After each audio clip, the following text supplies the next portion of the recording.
Hello, I think it's robot. I'm gonna say robot.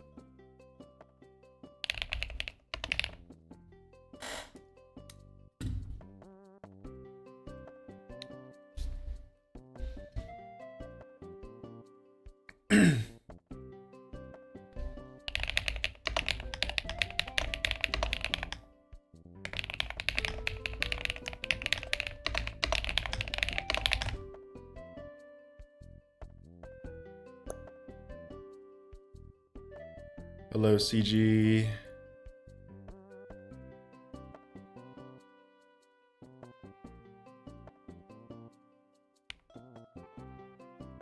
Ugh, time to ping my Discord.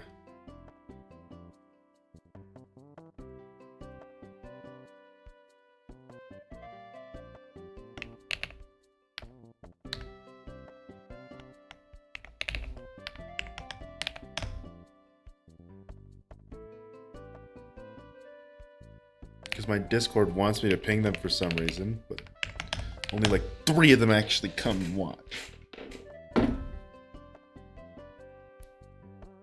Life's so hard.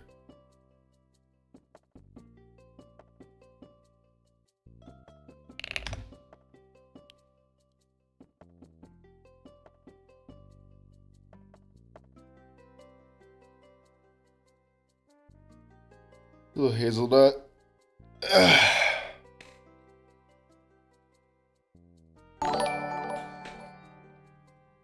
Big butt to woo meow meow. Oh my god, Lays, you are now at tier 8, and your message was big butt ooh meow meow. Thank you. Thank you, Lays. For the 8 months on Twitch. It's crazy it's been that long. That is insane.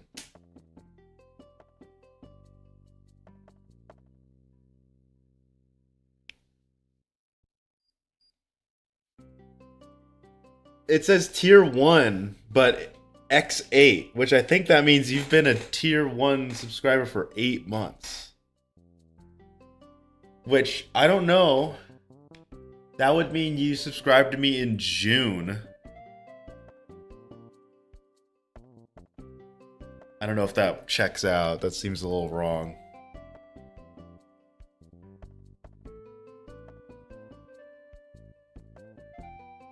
That timeline seems off.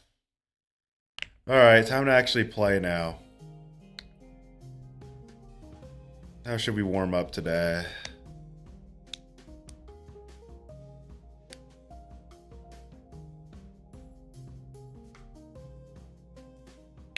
You know, let's just do another every end warm up. Just be boring. We're doing 88 to 100 again.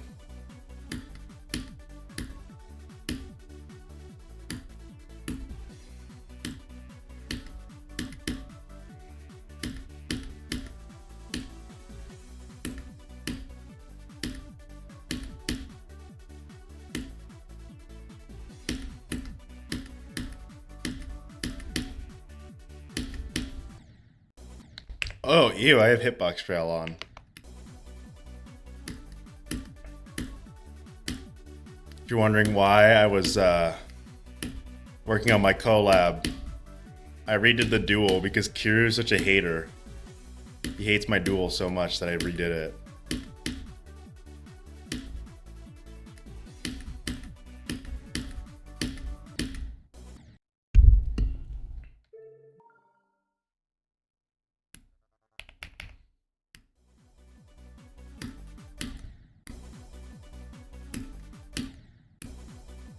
Did I ever play that one level you requested 1.5 months ago? I don't think I was playing 1.5 months ago.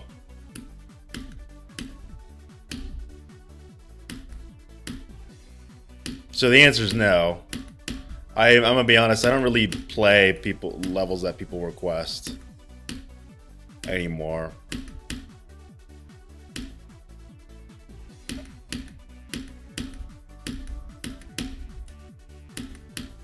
There's only like 2 exceptions.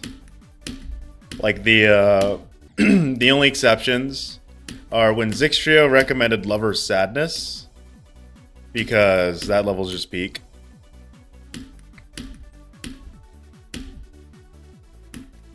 I just like to do my, I like to find the levels myself most of the time. I think my problem is that the problem isn't that, oh, people that suggest levels suggest bad levels. It's just that a lot of people like very different things from what I like. It's less me thinking you're recommending a bad level. It's more so I have a very weird taste. I like the weird, quirky levels that are just very awkward to play.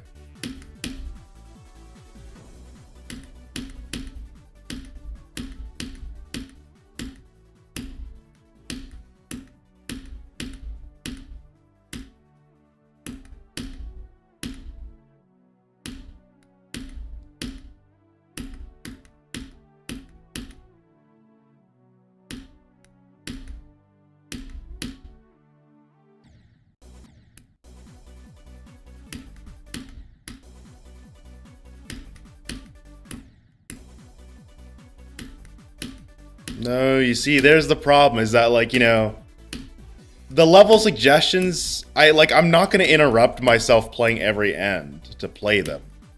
Like, I only do the level request levels when it's like they really blow me away. And, I find them in my own time. I don't like to interrupt my every end gameplay. That just completely, like, interrupts the flow. Because, like, you have to be very locked in when you play this level.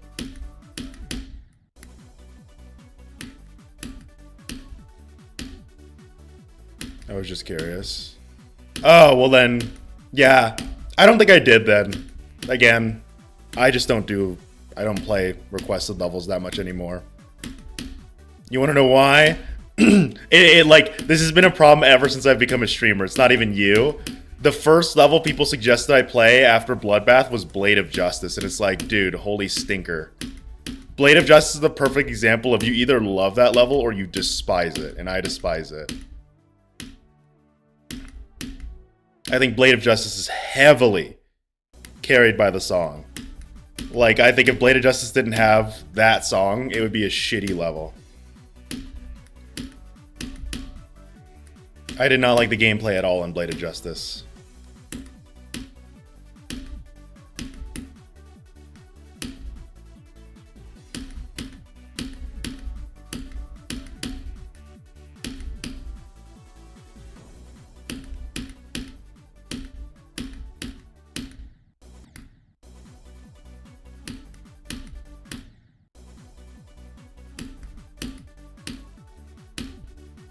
The song isn't that good, in my opinion. I think it's fine. It's not as intense as other songs, but it's good.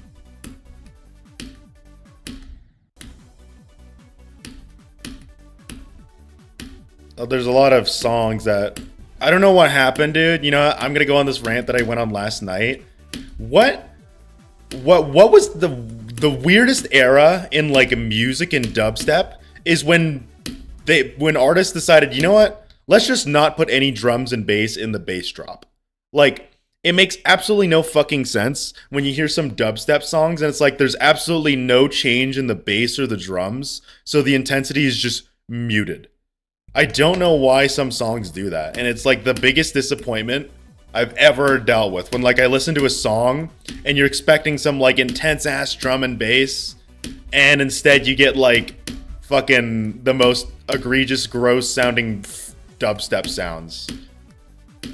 It's like, you know, the problem isn't the dubstep sounds, it's the fact that they're the only sound. Like, you need to have a bass and drum to back it up. I absolutely despise when songs do that, when, like, they have this insane, awesome build-up, and then the bass drop is literally just like fucking Skrillex. It's like the Skrillex sound, but no drums. Like, I don't know why songs do that, and it pisses me the hell off. It's like, you wasted my time by hyping me up, and then just the drop is shit. And I need to stop calling it a bass drop, it's just a drop.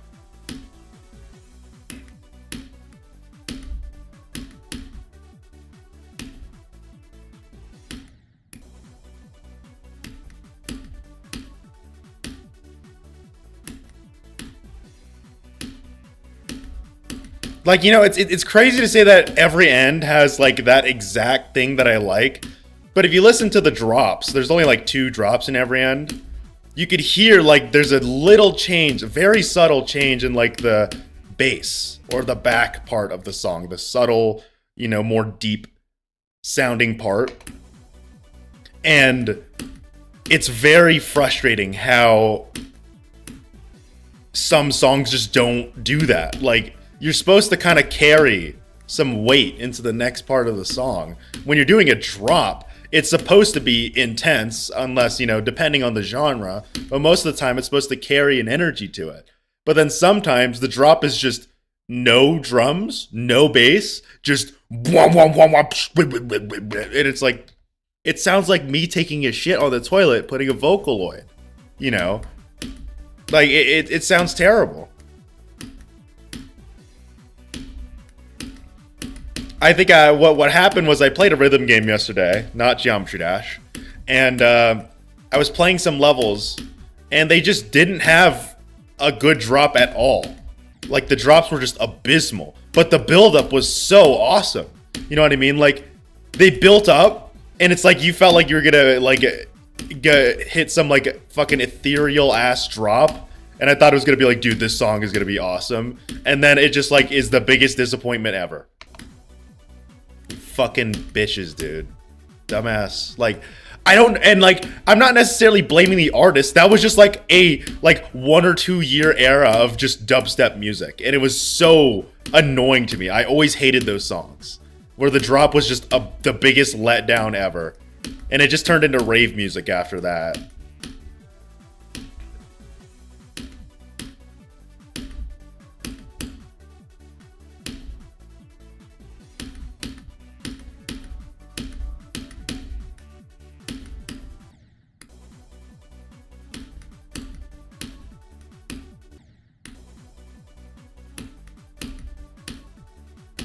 I'm glad I'm getting better at 94% though, or 93 specifically.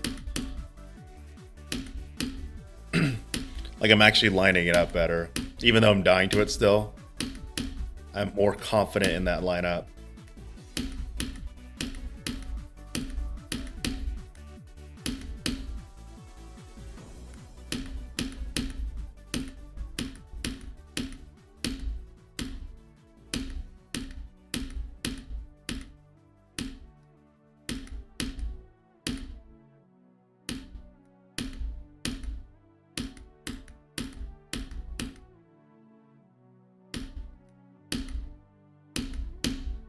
Might be too late. Woo!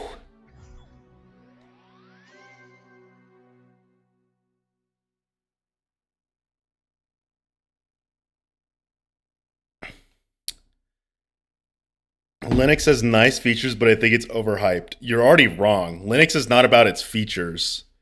Linux is literally known for its lack of features. It doesn't give you bloatware. You have to download everything manually. You have to manage your own files manually.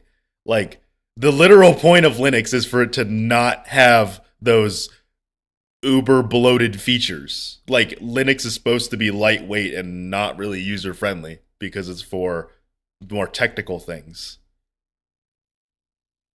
And also, Linux users try not to mention that they use Linux Challenge. Impossible. Like, I've used Linux before, but it doesn't fucking matter. It's just an operating system. Same as saying I use Mac.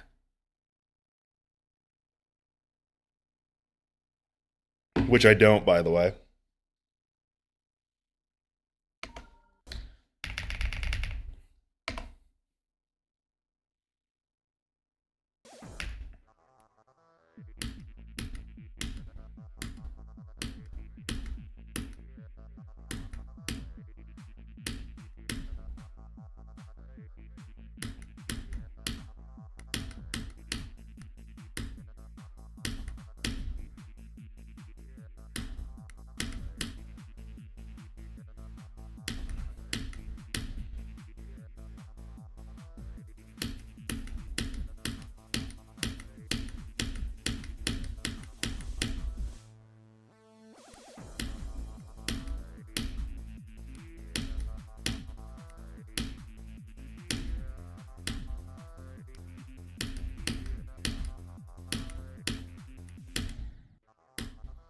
to start. It's bad when your OS becomes a big part of your personality. I agree with that, but your previous statement is just wrong. It doesn't matter what OS someone uses. It actually does. Each operating system brings something to the table that the other one doesn't. Do you want user accessibility to be like the main thing, user effects and like user, bullshit? That's Apple. Do you want something that is not going to hold your hand and tells you you're doing everything? You get Linux. Linux is great for programming. It's great for doing technical stuff. Do you want something that's kind of in between both of them? You get Windows. It's literally like pick the operating system based on what you want. You know what I mean? Like I use Windows and Linux. Why? Because I'm a programmer and Windows is just in between. I have control over my system, not full control like Linux, but I have control over it. But like, my family likes to use Apple. Why? Because they're not technical like me. And that's not them being dumb. It's just they don't care about writing code or running emulators or running anything or playing video games. They just need to take notes and open Google Chrome. Now, is Mac ridiculously expensive? Yeah, but, to each their own. They think the extra value of it being a MacBook is actually better than spending like $300 on a Windows computer because they think the user interface is more attuned for them. Windows just sucks. Run most things on Windows due to the power of my Linux laptop not being able to run some GD levels. I disagree. I don't think Windows sucks. If it sucks, no one would use it. But it's used all the time. Why do all these big tech companies still use Windows then? If it sucks so much, why didn't they all switch to Linux? You get what I mean? Like if it truly sucked, no big companies would be saying, oh yeah, here, do you want Windows or Mac? They would say, do you know Linux? Because they care about Linux more.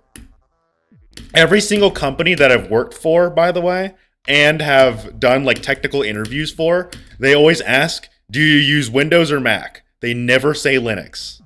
The only people that truly need to know Linux, I think, are the people that are back-end developers. They are the people that like to do the very nitty-gritty kind of, technical code that like are very smart people, by the way.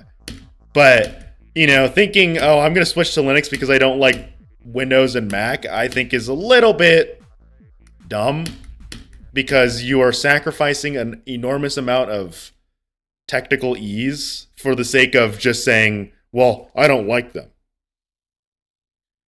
Like, Linux is not that good when it comes to playing video games. Linux is terrible when it comes to playing video games. But you know what Linux is great for? Managing systems that have low specs. I have old computers and I always switch them to Linux because Linux doesn't have bloatware. You could just run what you need to. Like, that's why I use Linux on old computers that can't handle running Windows. That's what Linux is great for. Windows is good for, you have the specs already. Why are you worried about, like, oh no, a security app is running in the background and it's using 100 megabytes of RAM. Oh no, 100 megabytes of my 32 gigs of RAM. Like, you get what I mean? It gets to a point now where some people, including myself, by the way, get overly concerned over what they consider bloatware, but it's not.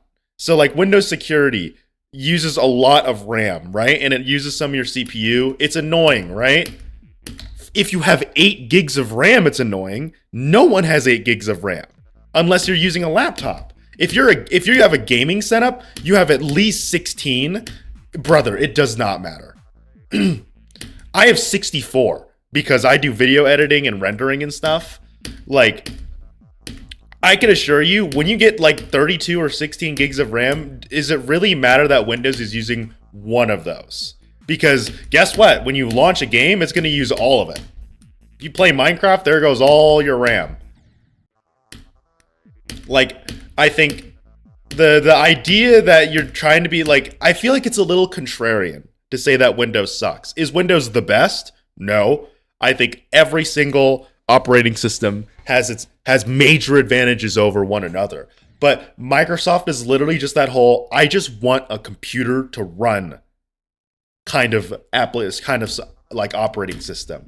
Like, of course, you can specialize and get Linux. If you don't appreciate, a lot of things, you could just switch off of it. But just saying Windows sucks because, it uses some of my like computer system, it's like, that's what you signed up for by getting a Windows computer. They have security running in the background. They have a bunch of apps running in the background. Of course, they track you, but so does, Mac. So like, you can't just be like, oh, Mac is so secure. No, they both track you.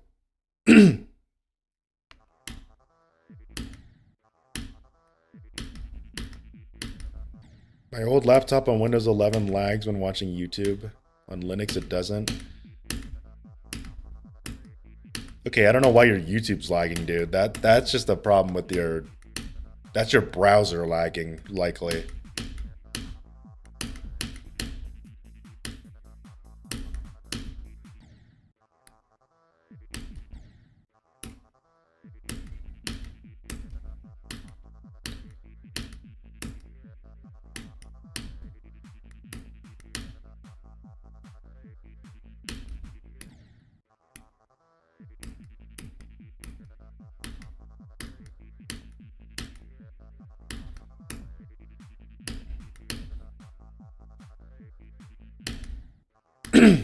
I don't know. As someone who's been very contrarian my whole life, like, I am super contrarian. I think the one thing that I don't like is when I see other computer science students that I'm surrounded by, that when they get into the overly technical brain, like, they're always like, oh, you need to be masterful at like 2 Linux distros, oh, you need to know every single language on the face of the earth. And then when I apply for a job, like, all they ask is, hey, do you know what a variable is? And they're like, great, we'll bring you into a technical interview. You know what I mean? Like, like, I'm not gonna judge them for liking that stuff. If there's someone that is super passionate about Linux and back-end development, good on them. They'll probably make more money than me. And, I won't shit talk them. But I don't like when they push it onto you. You know what I mean? There's so many people that are fake, like, tech smart. You know what I mean? I'm not considering myself uber tech smart, by the way. I'm not trying to be like, oh, listen to me, not them. But there are people that like scare you into doing weird shit where it's like, guys, Windows is tracking you. Turn off this application right now. And it's like, that's Windows firewall. Like, if you're concerned about Windows firewall, I think there's you got bigger problems, buddy. You know what I mean? Like, they don't actually give you the technical support that is helpful for non-technical people. They just say dumb shit that is like a band-aid for a problem that you don't have. You know what I mean? Like, you don't need to disable firewall to make your game run 1 FPS faster. Keep the firewall on. That's helping you. It's not like some virus. Oh no, Windows is tracking you with their firewall. They track you anyways, regardless of the firewall. You're using you're using their software.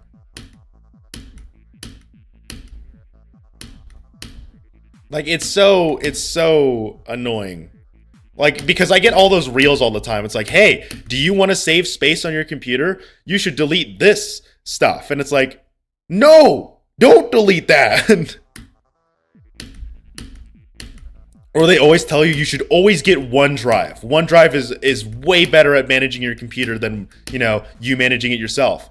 No, don't get OneDrive. OneDrive fucking blows. Like, these fucking fake ass technical people where they just use these big words to make it sound like they know what they're talking about. Like, they use the big words like cybersecurity. It's like, OneDrive has great cybersecurity and bullshit. It's like, no, OneDrive fucking sucks. It's terrible. It constantly loses your data. It's better to manage it yourself. Like, it's so, if you can't tell, I am absolutely venting the shit out of these like losers that try to act like, oh, I'm helping the people. You see, I'm letting them have 5 more FPS by having them uninstall every single security application on their computer.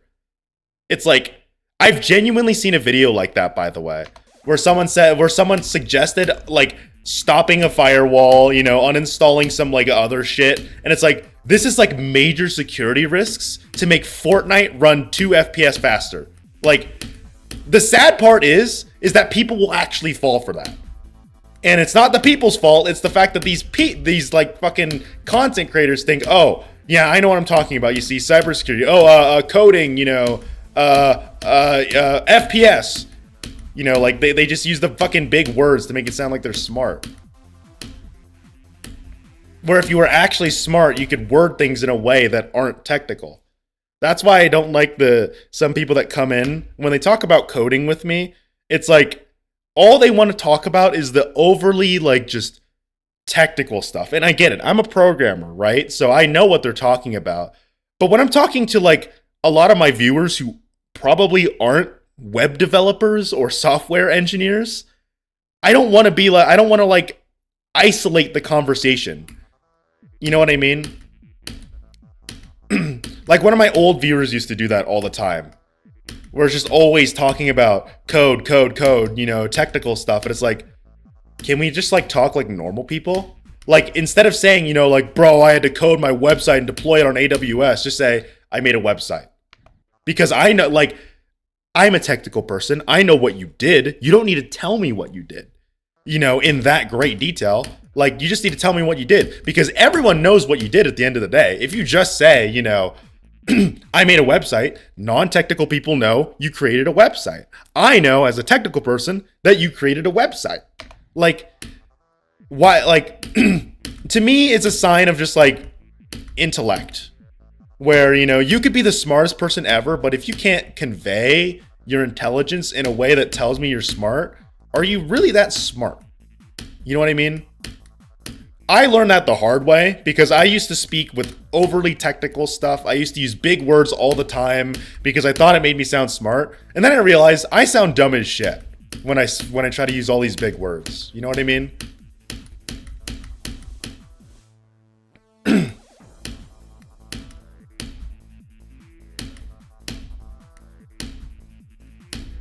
Trust me, I know. I'm a dumbass. I say dumb shit all the time.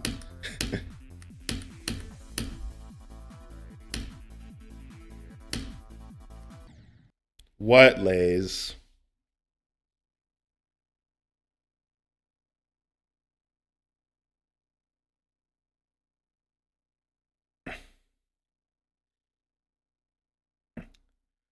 Should I do cloud for college? What the hell does that mean? What do you mean, should you do cloud? Like, become a cloud engineer? Or, like, become a cloud? Just because you can't convey your intelligence doesn't mean you aren't intelligent. I didn't say it was 100%, so you are right. But in my mind, there's a difference between being smart and being intelligent. Like, I think a smart person is someone who can learn things and also convey information in a way that people can understand. That's what professors are being paid for, you know. And some of them suck ass at it, you know. Their whole job is to take something technical or advanced and describe it in layman terms so people can understand it. And I think if you are someone that only learns the technical stuff, but then you try to converse with non-technical people about that subject, they're probably not going to be that interested in it. You know what I mean? Like, for example, let's say, like, let's do this here. So you guys just joined my chat, right? I'm, you know, going on a stupid rant. You know, I'm saying, oh, goth girls are better than femboys, blah, blah, blah. And then later, I mentioned something that's like, oh, I made a website today and I'm really proud of it. You guys know what that means. You know what a website is. You know, I made a website. Easy peasy. But then there are some people out there that instead of saying a website, they're like, dude, I had to write so much HTML and CSS. And when I used my Django deployment, it didn't work. So then I had to, you know, migrate over to AWS and a Django database or a MongoDB database. And then I finally managed to, you know, put it on the cloud. Like, just say you made a website, dude. Like, I think the problem isn't like if he said that to me isolated in a room, I wouldn't care because I'm a technical person. I know everything that they said. Easy peasy. But when you're in a room of people that don't and you expect them to know those things, I think that's a sign of not being that smart because you are expecting them to know what you know when you in reality you should be humble about it and know not everyone knows what deploying a website on AWS is. Not everyone knows what HTML and CSS is. Not everyone knows what Django and MongoDB are. Like, the problem isn't you shouldn't speak like that. The problem is you shouldn't speak like that in front of people that don't know because you are isolating them from the conversation. You are making it hard for them for no reason. You know, if you really want to talk to people and be passionate about something, I think it is important to know how to talk to people who aren't smart about it or who aren't knowledgeable about a subject so they can be happy for you while not needing to learn everything that you're trying to tell them. For artists, for example, when you like artists, the art piece speaks for itself. They don't need to tell you the technical stuff like perspective, anatomy, bullshit. You just see the art piece and you're like, it looks amazing. But if they're mad at you for like, what? You didn't notice the anatomy? Like, that's just stupid in my mind. I'm only speaking from experience because I used to be that guy, by the way. I used to be that guy that's like, what? Mother, you don't know what HTML is? Or what? You don't know how to deploy a fucking, Qt application? I was that guy. And, I got a fucking hard slap in the face, not actually, but like, hypothetical slap in the face when I realized it's like, I sound dumb as shit. Because I'm talking to these people, I'm like almost condescending by using all these big words and being like, oh, let me explain it to you. You get what I mean? That's what I mean by it. I definitely didn't convey it correctly. You are right. Speaking technically does not mean you're not smart.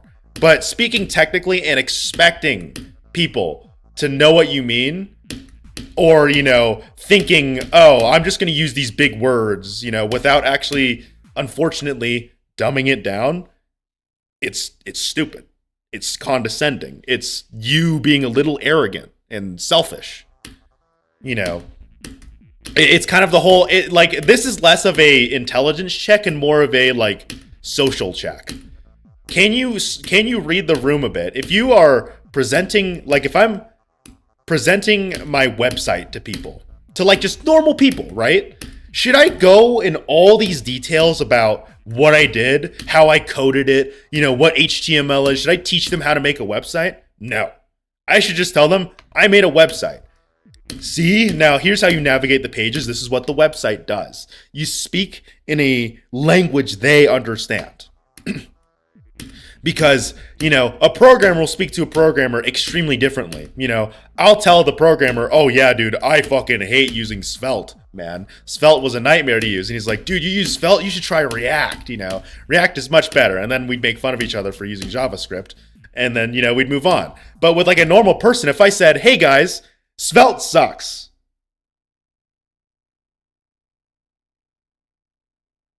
Does anyone know what Svelte is? Has anyone even like you may have heard of what React is, but does anyone know what Svelte is? Or Qt?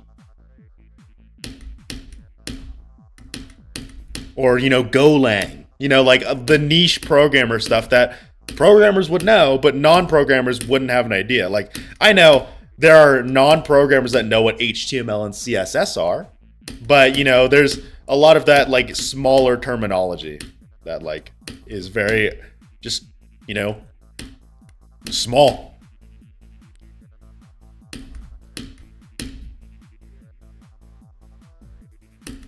Be very close to Qt.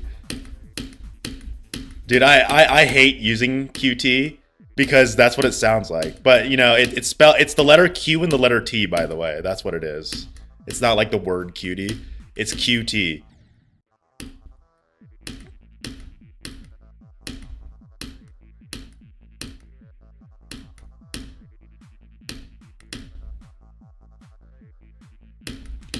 You guys are lucky. My girlfriend calls me stupid and dumb.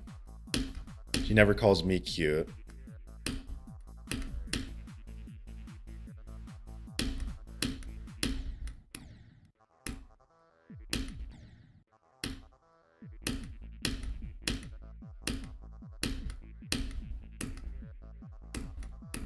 Some people call it cute. No programmer I've ever met on this planet calls it cute. They say QT because that's what it is. Like no one simplifies it to QT. That's just straight up wrong. Like that is I hate to be the false nuke there, but that has literally never happened before. No one shortens QT as cute. Like the only time I've heard of shortening is with SQL, where some people say SQL. But like shortening QT is dumb because it's literally just 2 syllables.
Respectfully, Epical, if you're struggling with 1K polling rate, I think it's a skill issue.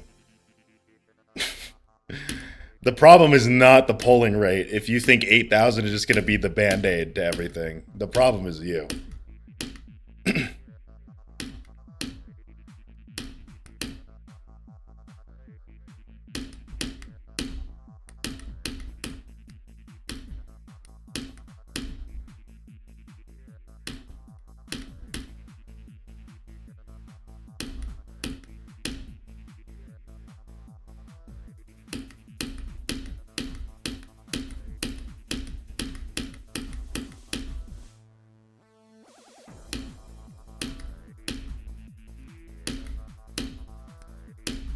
'Well, I'm the opposite. I used a keyboard that had a 500 polling rate, and that's where I got 23% on every end with a 1K polling rate. The reason I'm using my Sayo is because that keyboard is terrible, and because I am playing a level with frame perfects, so that extra little polling rate does kind of matter for me. Like, I think the polling rate is only a huge difference if you're playing very hard levels. If you are playing, like, you know, I'm not saying you are Epical, but if you're playing, like, hard demons, polling rate is not the problem.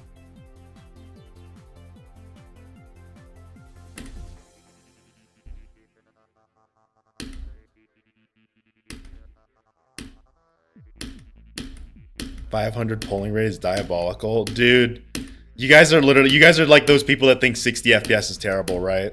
You guys give off that vibe by saying that. Oh my god, dude, 500 polling rate is abysmal. No, it's not, dude. Fucking 500 is great. Like, I don't know what... have we gotten to a point now where a computer with a extremely high polling rate, or not extremely high, with a high polling rate is considered bad? Like, what are we doing, guys? 500 is perfectly fine. 250 is where I'd say it starts to fluctuate in how good it is. 500 is a lot of polls. 500 is literally double the polling rate of Geometry Dash. Like, and here's the even sadder part. If you don't use CBF and you have a high polling rate, you're throwing. So like if you are a no CBF user and you're worrying about polling rate, you gotta lock in, dude. That's not how polling rate works. Polling rate is just how quickly can your computer identify an input, you know. Your system is polling, it's checking. Is the button down or is it up? And 500 polls per second, that is very good. That is extremely good. The only reason you would need 8,000 is if you are using CBF and playing levels that are literally impossible, like Doggy and Zoink and Popoff. And if you're me, you know, this SAO device is overkill because I don't use CBF.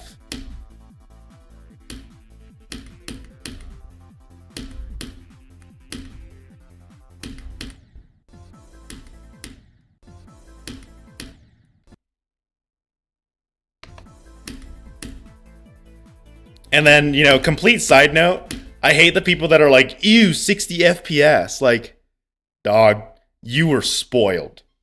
You know what, let me tell you guys, they were spoiled. If you think 60 FPS is bad, you are a spoiled motherfucker. I remember playing at fucking 30 FPS and being a happy camper, dude. And when I got 60, that was a dream come true. Nowadays, it's like, if you don't have 120 or 240 or 144 or 180, it's like, dude, your computer's so choppy. It's like, man, I miss when 60 FPS was the norm. But damn, is higher FPS better? The argument isn't 60 is better. The argument is why are like you are hella spoiled if you think 60 FPS sucks. Delay in inputs, that's different though. I'm talking about visuals, but yeah, you're right when it comes to input delay, but when it comes to actual refresh rate, like guys, 60 is not bad.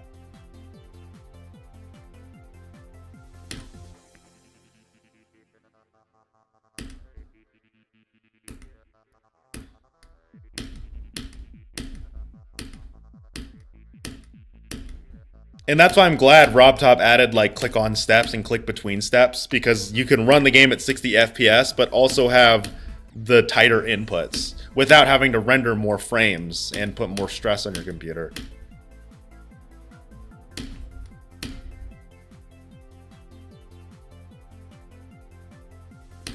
No, I think you guys are still missing the point. 60 FPS is only bad with like top 300 levels. Because on those levels, you have to actually look out for the correct frame, you know? And having more FPS helps with that. But like, if you play on 60 FPS with click on steps, not click between, click on steps, you're fine. Like, if you could play Bloodbath on 60 hertz, you know? There's no like frames to look out for when you play Bloodbath. Is it better with a higher refresh rate? Yes, but it's not bad. On GD, like you'd only want to consider upgrading if like you're starting to get really deep in the extreme demon grind, I think. I'm doing top 300. This isn't about you though. This is about just in general. Like, of course for you, yeah, you'd want it. You know, and of course for me, I'd want it. But like, doesn't matter. Someone beat Firework or Zodiac, I can't remember.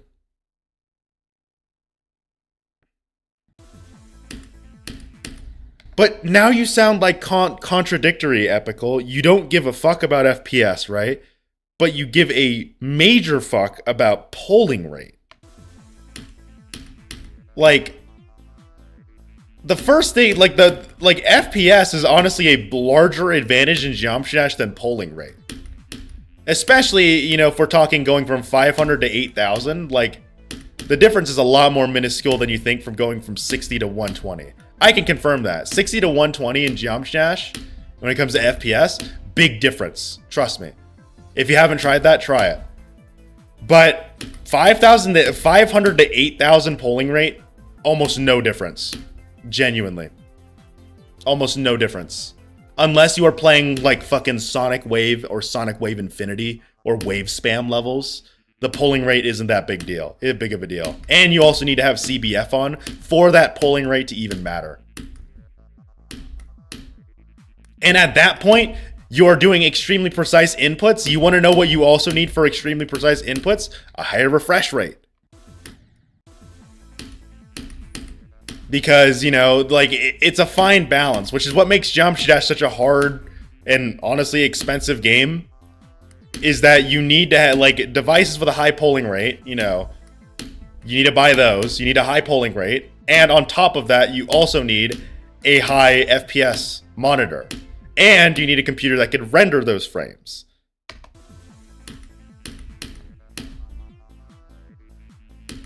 Like, I think for me, when I beat Bloodbath, I was using a Sayo device, and I had a 120 hertz monitor. I switched to 240. The difference is not that big. Like, I'm gonna be honest, the difference between 240 and 120, very subtle, extremely subtle. And remember, I used my keyboard with like a 500 or like a 1000 polling rate, significantly worse than the Sayo device, right? No, I got my, like, I was using that more than my Sayo device for a while because it just felt better. I think the only thing I'm warning you guys about is spending your money on something just for its specs. Like, don't buy it just because the specs are big and cool. Don't buy something because the numbers are big or because the pros use it. Most pros use devices that A, have the specs, and B, that are comfortable for them. That's the biggest thing. Is that the biggest thing is comfort. Like, I don't care if your device has a 4,000 or 8,000 polling rate. You know what matters? If you're comfortable pressing the button. Like, that's why I'm using my Sayo instead of my device. Instead of my keyboard right now. Because I'm more comfortable using this because A, if you can see already, I took off some of the keys. So it's just only one button. Like, I much prefer this.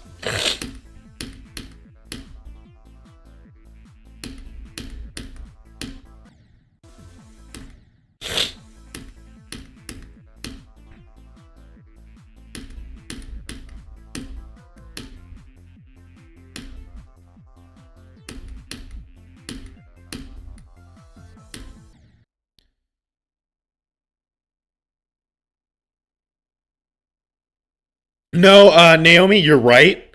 Like, I made this argument. If you are cheap, like me, and you want a high, fast input device, get a Sayo. It's literally the same input delay as a Wu-Ting. It's just not a whole keyboard. But if you want the convenience of having an entire keyboard being rapid trigger, get the Wu-Ting.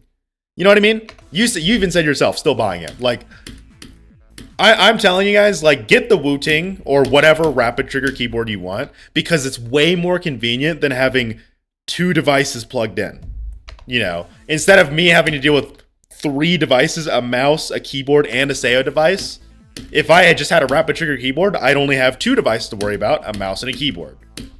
Like, in my opinion, when you buy a rapid trigger keyboard instead of a Sayo, you are getting that for convenience, not necessarily for its specs. You know what I mean? Because if you're a cheap ass motherfucker like me, get the Sayo. Because the Sayo's cheap as shit. Like, I got this for $30, dude.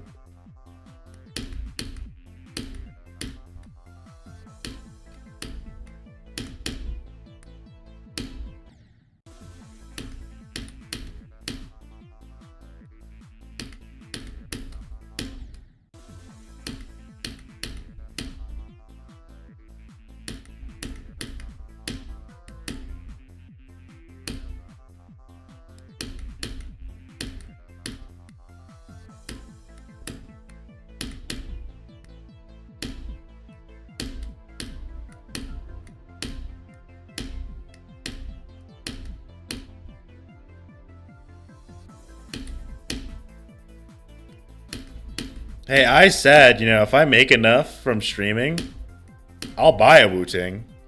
Because I would want that for the convenience sake, you know. I would much prefer using a Wu-Ting than this. And that's not dissing the Sayo device, it's just, again, convenience.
Damn it. Playing games to get better at them ruins the fun in the game. No. No, that's just false.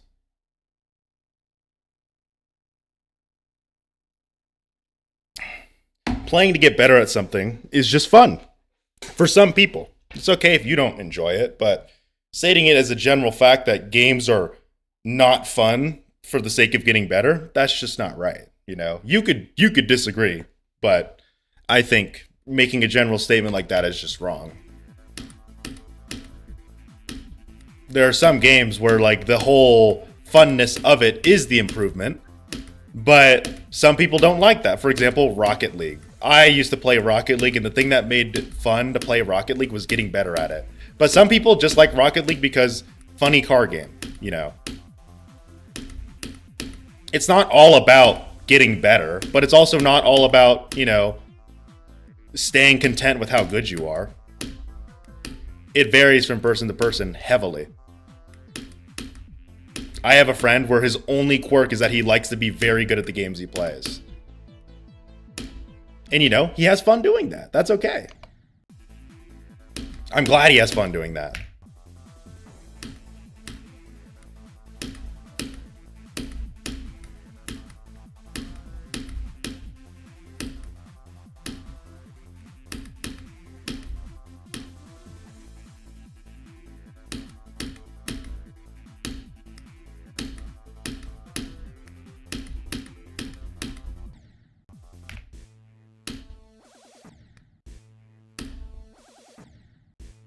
Alright, we're gonna go from 0 in a bit.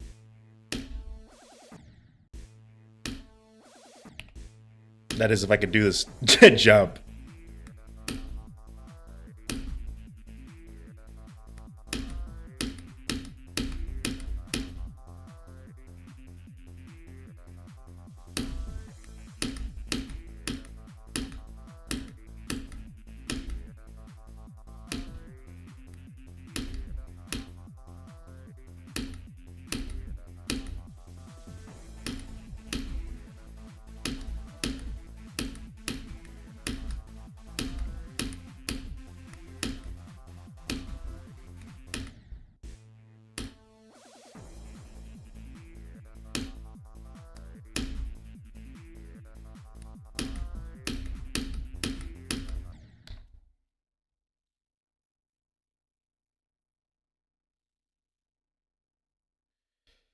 You know what? Let's go from 0.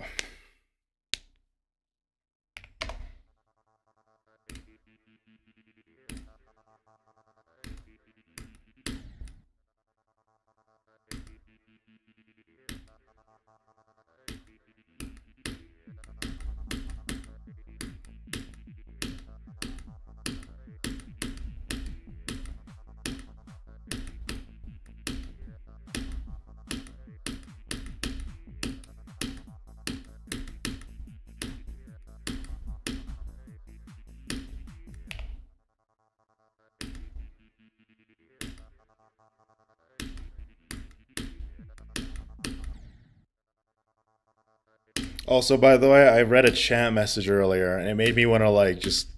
Bruh. Someone was like, oh, there's an easier way to do a jump. Dude, I am literally doing it the way that is intended.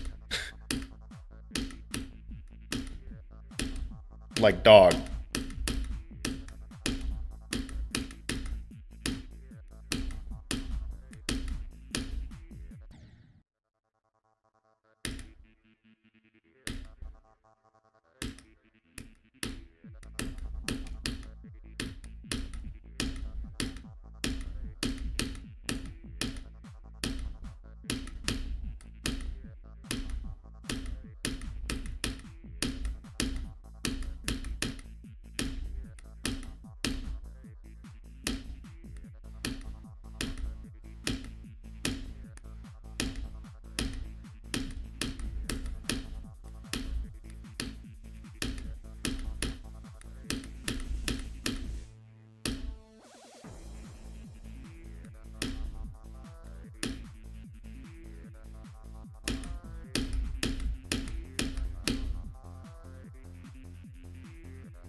I don't know why I missed that jump, dude.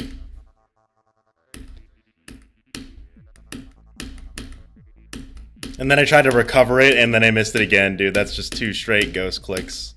That was sad.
You guys are acting like just showing up with pineapples means they're gonna make you king or queen.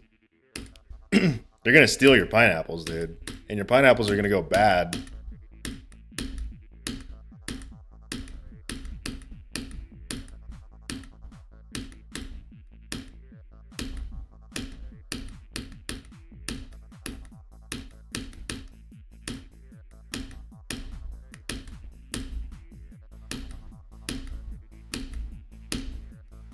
Pineapples were a sign of wealth, not power, mind you.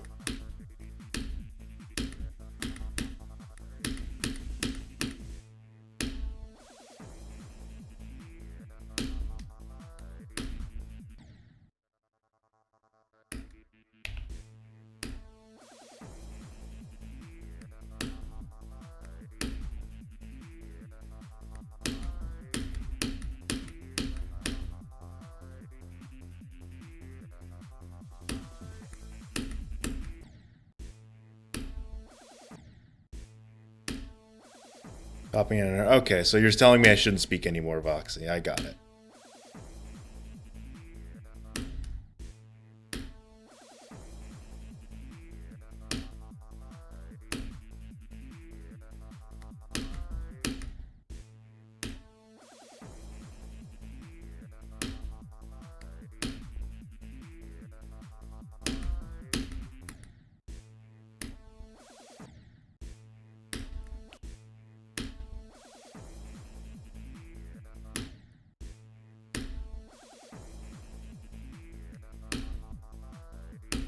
Jade's as silent as a snake. Well, I don't got anything to say. So why should I say something?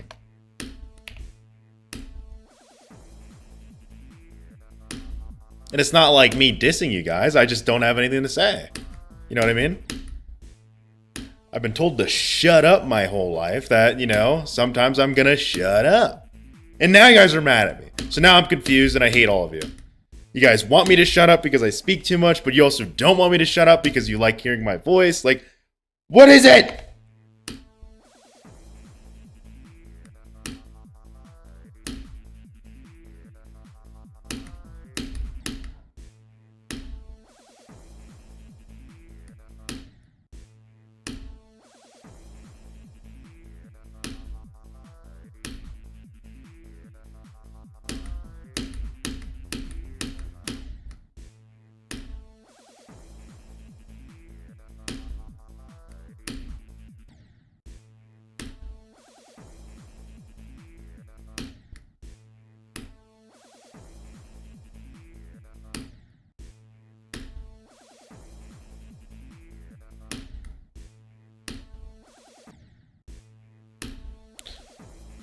Oh, yeah, I need to allocate a little more brain power right now. I am not firing on all cylinders. I'm definitely not. Alright, I'm gonna go pee real quick.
Back.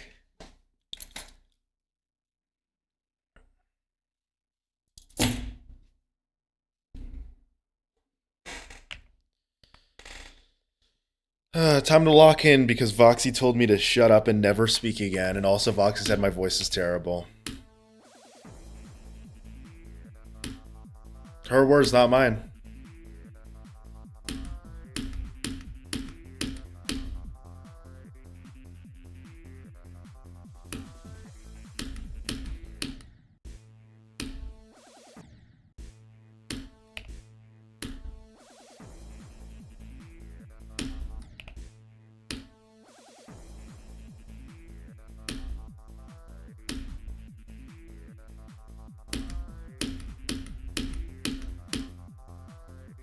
Hello, Brian.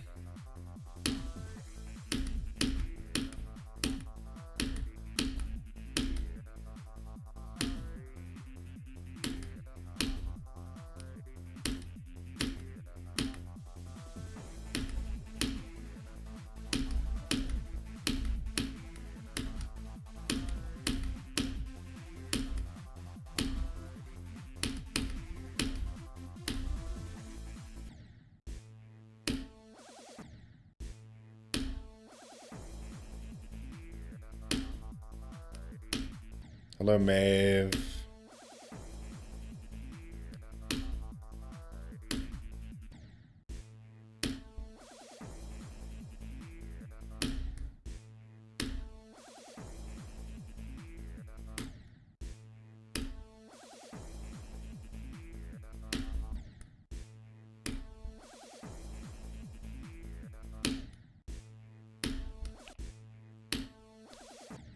It's silent. Pick a lane, guys. Do you want me to lock in or do you want me to not lock in? Do you want no progress or do you want progress?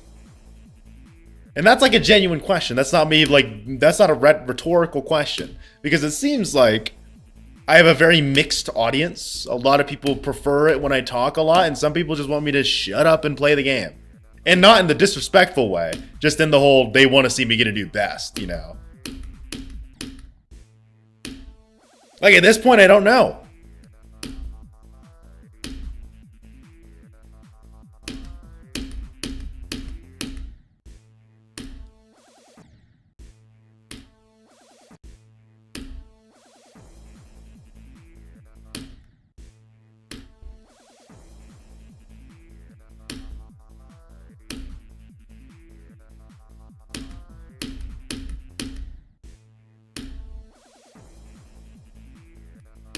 Today is definitely a stinker when it comes to how well I'm playing.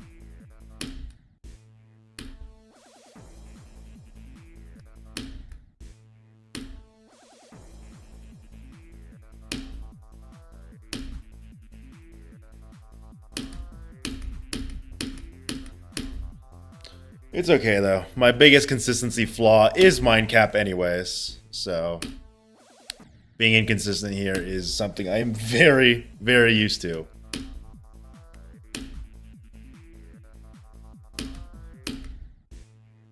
It's mainly that one jump I need to get better at, I think. It's that one jump that you never hear me talk about, this one right here. I need to get better at that one, so I get more, like, mental time to line up the next jump. Because my biggest flaw with the staircase is getting past the first jump, which is really weird, but the first jump is the hardest on the staircase because once you get the first jump, you can kind of get a rhythm to it. You can mess up the rhythm easily and die on the other jumps, but the first jump is really the hardest. See, like there, I just completely lost the rhythm.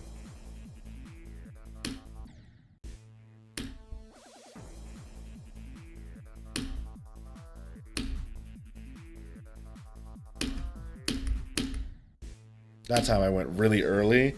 I think I'm just so bad at improving right now. Like, I think one day what I need to do is just play Mindcap's part for like fucking almost an hour straight. Like literally like torture.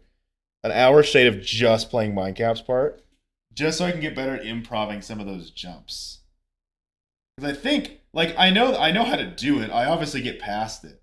But like, The actual improvisation skill is where I'm lacking, I think, right now. I mean, I know it's kind of hard to improv frame perfect jumps, but like still, that's still a skill I need to develop. Hold on, I'm cleaning my glasses right now also.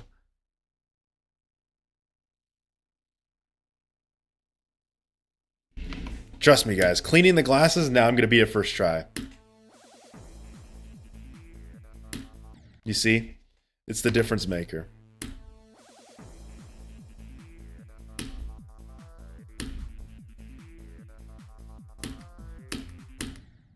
I might want to wear my glasses that actually make me better at seeing instead of these ones. These ones are just better for, like, computers. Not necessarily for seeing better, but just to protect my eyes. Whereas I have actual glasses that are supposed to help me when I'm, like, driving.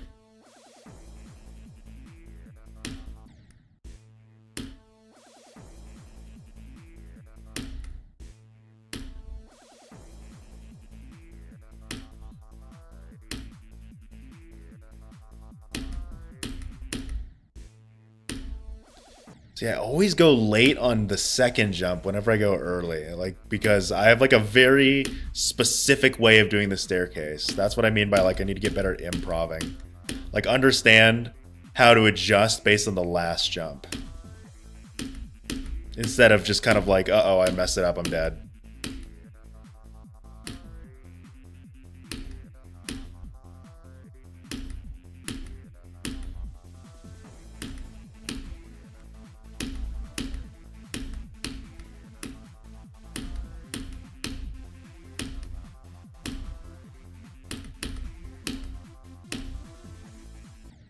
And like I said before, the hardest part about Mindcap's part isn't Mindcap's part, it's that you have to spend 40 seconds to get there. Like if everyone started at Mindcap's part, I'd be having no problems. But because I have to get past Penito's part just for a shot at Mindcap's part, that's why the consistency is just not there. Because I just don't get to it often. Like, I think I probably have about 500 attempts at Mindcap's part from 0. Almost all of them end at 9 and 10%.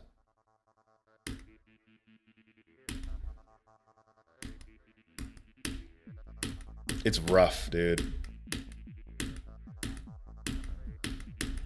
Then again, like, I can't imagine playing other parts from 0. It's like, Starkey? I'm pretty confident Starkey's part.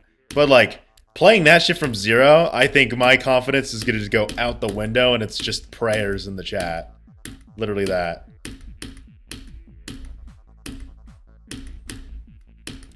I think I just need to build more confidence, you know? Because there's parts of this level I'm very confident in, and I rarely...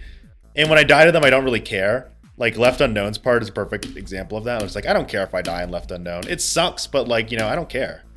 Mindcap is just kind of like, it eats at you.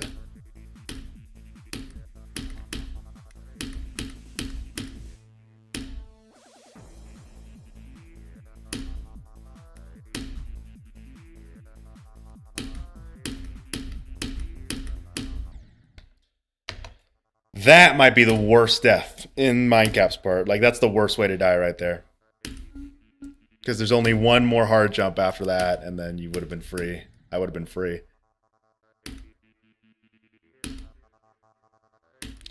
I didn't say that, Zixtrio. You see, even your dad joke here failed. It's I said Mindcap eats at you.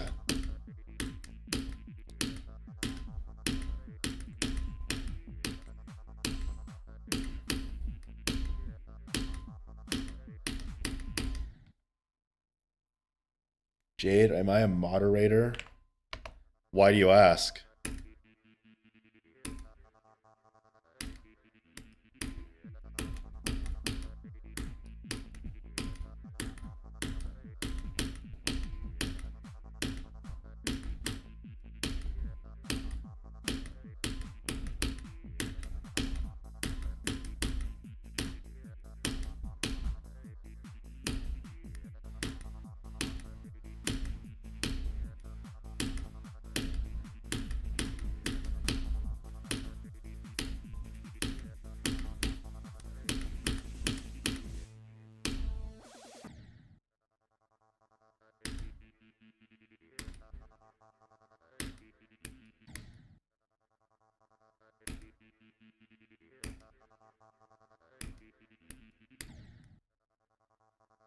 Why would that have to do with me?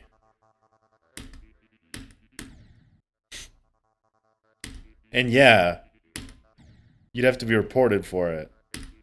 And I don't even know what your fucking account is. And I'm not even a mod.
I don't care, Brian.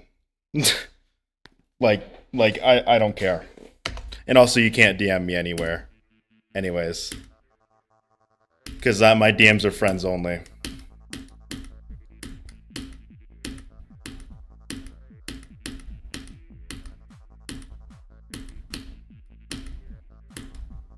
But I do have a Discord. There's a command for it. I finally added it. Let's see if the link works, because as some of you know, I always manage to break the Discord link.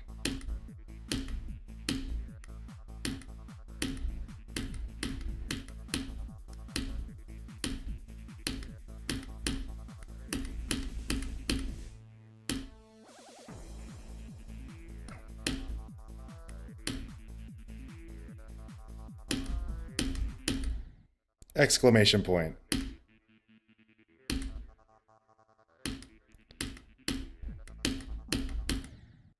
And it's on a cooldown, so Voxy, it's not appearing again, that's why.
Did you break the heart rate monitor? Oh shit. I didn't turn it on because I turn off my heart rate monitor when I use the bathroom because everyone makes fun of me. I forgot to turn it back on. At this point, I don't even know if I want to use a heart rate monitor or hand cam anymore. Because I feel like it never brings anything positive. It's only negative shit. Why do you click like that? Why does your desk look like that? Why does your heart beat so fast? It's like, I don't want to keep answering those questions, dude, because the answer's kind of fucking obvious. Why is my desk like that? Because it's just like that. Why does my heart beat bad? Why does my heart beat fast because it just does that, dude. I can't control it. I can't just be like, heart, stop beating fast. And it's like, yep, I'm on it, sir. I wish, but I can't. Apparently people can't fathom that the human body can be different for another human because it's a human body, not human. It's like there's human bodies. We all have different bodies. We're not like some hive mind that all shares the exact same heart rate, etc.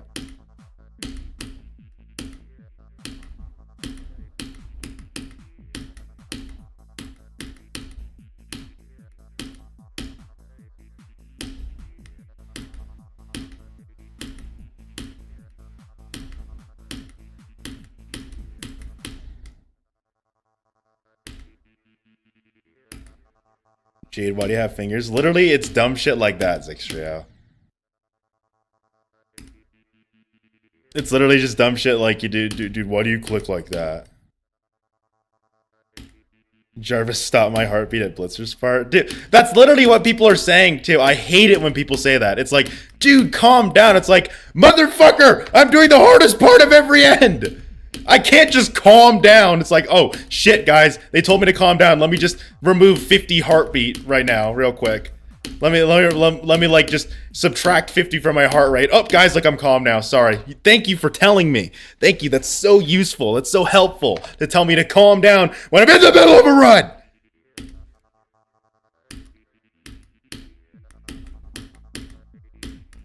And then every single time, it's always like, whoa, dude, 160, that's crazy. Are you okay? Do you need to go to the hospital? It's like, 160 isn't even considered unhealthy. 180, sure, you can comment about that, but 160, that's not unhealthy. I mean, is it higher than your average Geometry Dash player? Yeah, but it's not unhealthy. I just have a high heart rate, okay? Stop making fun of me.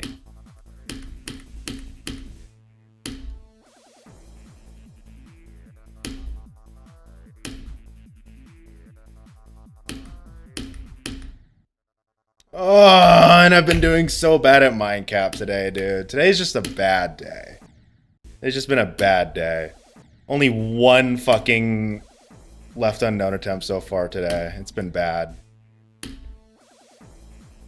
This is a major step down from like my recent streak. Maybe the break wasn't worth it. The break actually messed with me.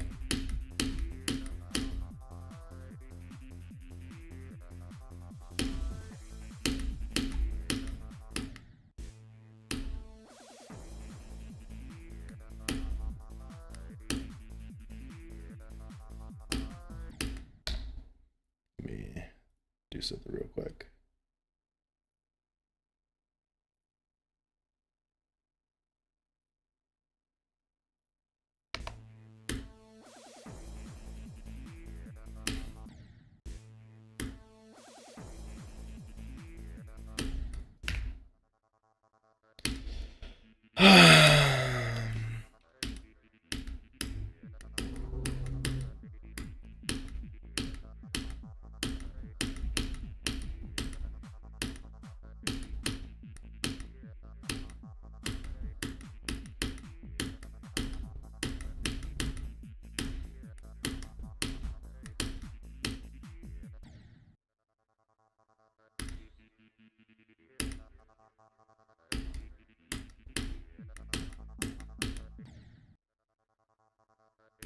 Or without the break. Oh no, not that break. I'm just saying, because yesterday I didn't stream. That was a quote-unquote break.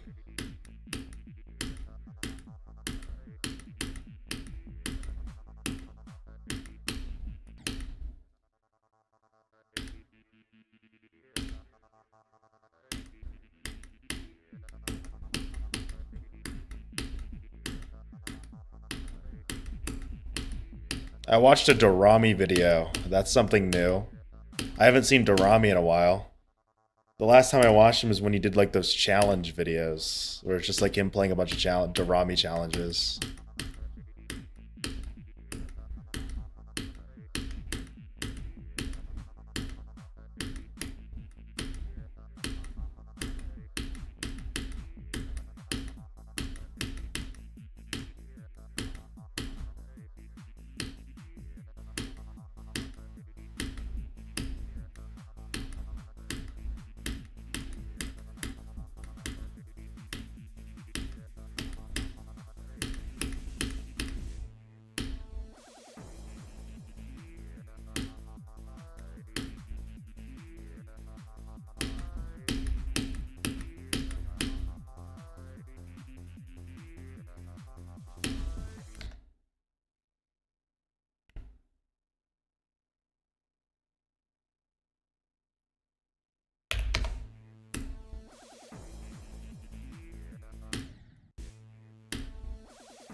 Yeah, today is just not it from zero right now. Let's do let's play some Starkey.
Serve, why did you make that jump? I'm gonna kill Serve.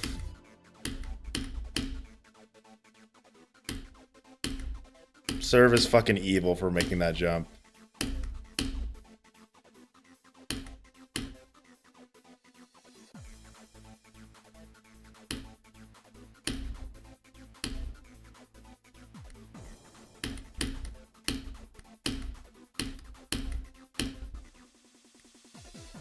Can you kill Left Unknown for me? Voxy, I'm gonna be honest.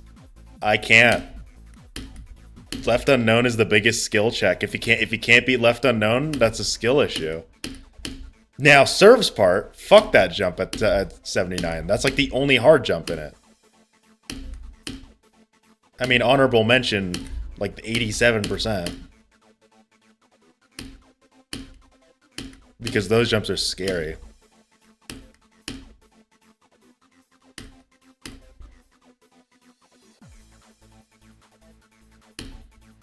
But Left Unknown is literally one of the least bullshit parts of the level. So, like, I'm not, like, dissing you. Like, when I say skill issue, it's not me being like, you suck.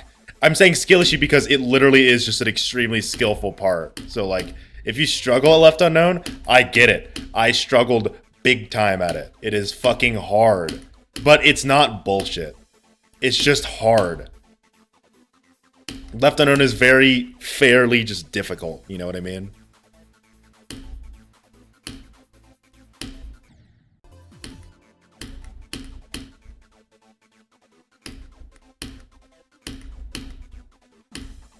So, like, if you struggled at, like, Left Unknown, I get it. It's the most skill, I think, inducing part at the beginning. But, like, you know, Serve, I hate you for that jump at 79.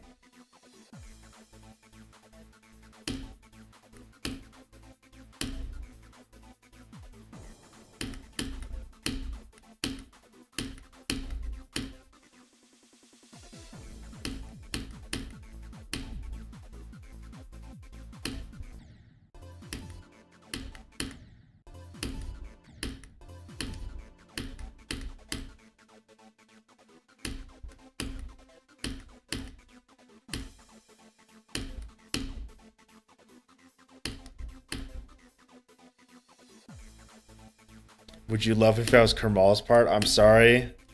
I don't like Kermal's part, so I wouldn't like you, Toaster.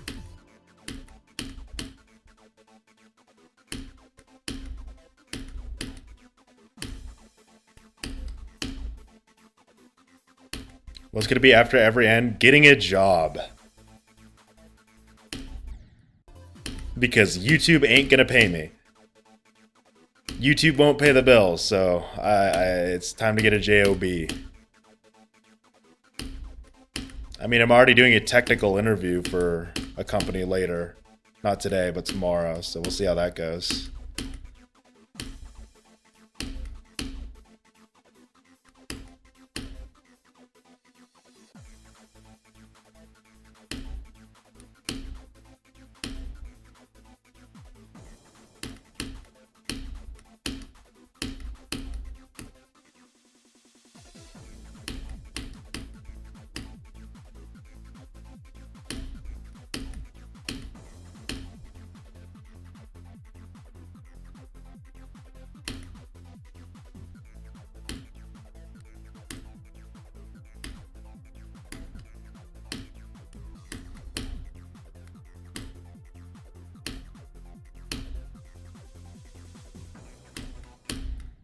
I hate you, serve.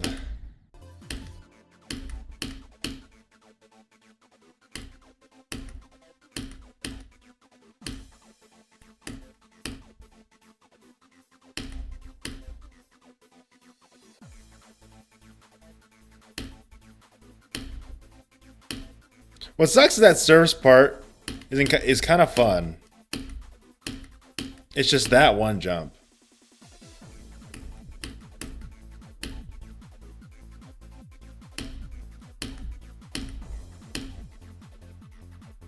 Like, in a weird way, I like service part, even though it's stressful as fuck to play.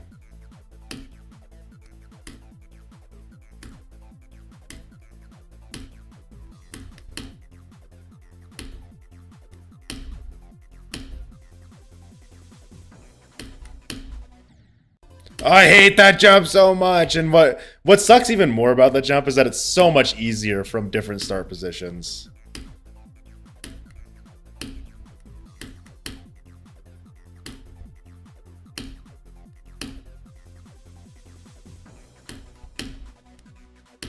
See, of course I do it.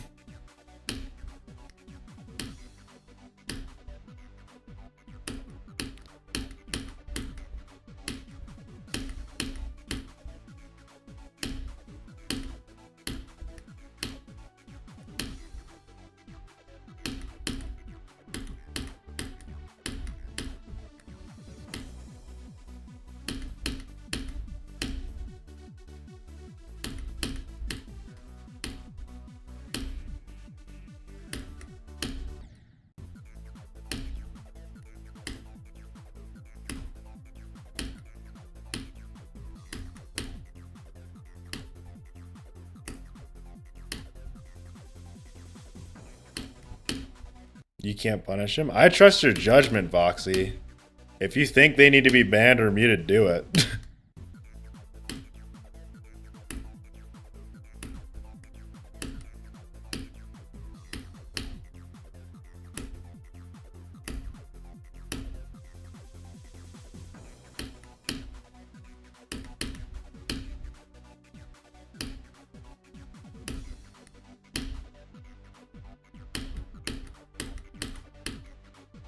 Cannot be that deep.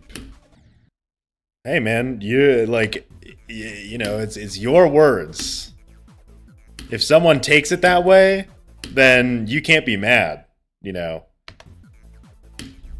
If you say something and it can be taken that deep, then that's on you. Like, you shouldn't go in there expecting people to not take it seriously. You know what I mean? That's a very unhealthy mindset. When you say things, you should always have that in the back of your mind that someone could take it seriously. Because if you don't, then when someone gets hurt, you're going to say dumb shit like, oh, come on, it can't be that deep. I only said your parents should die. You know what I mean? You're starting to sound dumb when that happens.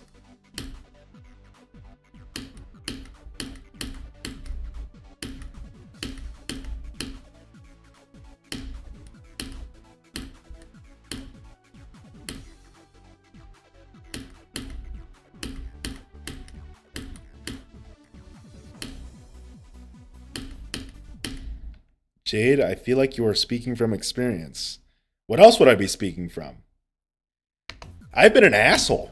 I've been a horrible asshole of a person. I've said like something like, I've told people like, you're genuinely stupid, right? And they took it seriously. And then, when I was young and dumb, I said, whoa, it's not that deep, man. It's like, it is. I just called someone stupid. Sure, in my mind, it's not that deep, but in their mind, it could be. So by saying it's not that deep, you're being selfish. You are expecting another person to think exactly how you do, which is not correct. That is not how you're supposed to think as a person. You should never expect someone to think the way you do. And by saying it's not that deep, I think that's a sign of just social ineptitude. Because you said something that could be taken deeply, and now you're all of a sudden like, bro, what? It can't be that deep. It can be. You're just being inept right now.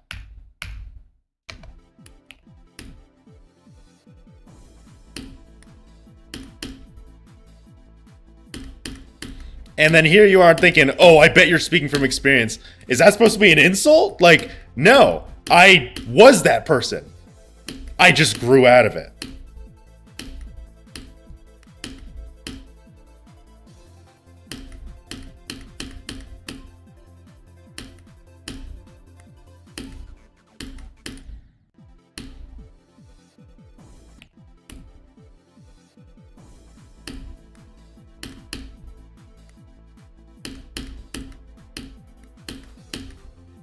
Also, wait, you're the guy that said, hey, I know how to do 35 a different way.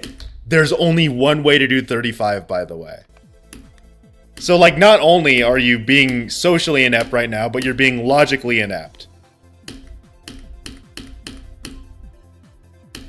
By saying you're figuring experience, I'm saying this is a thing that irritates you.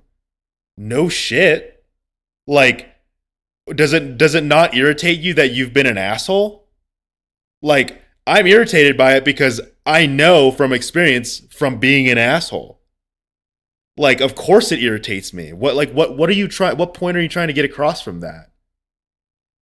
That makes zero sense. Like, of course it irritates me because it reminds me of my dumber, younger, immature self. Like, why would it not frustrate me? Are you like should I look back? Oh, I loved it when I was an asshole. I'm so happy. No. I'm irritated. I'm mad at how I used to be. I used to be a terrible person. I used to be better in some ways, but I also used to be worse in many others. If you're going to be stuck in that whole delusion, 35 dropping twice and waiting for the end, that's just completely wrong, by the way. No, you're just doing it wrong. That is not, no one does 35 that way. Watch every single Victor, no one does it that way.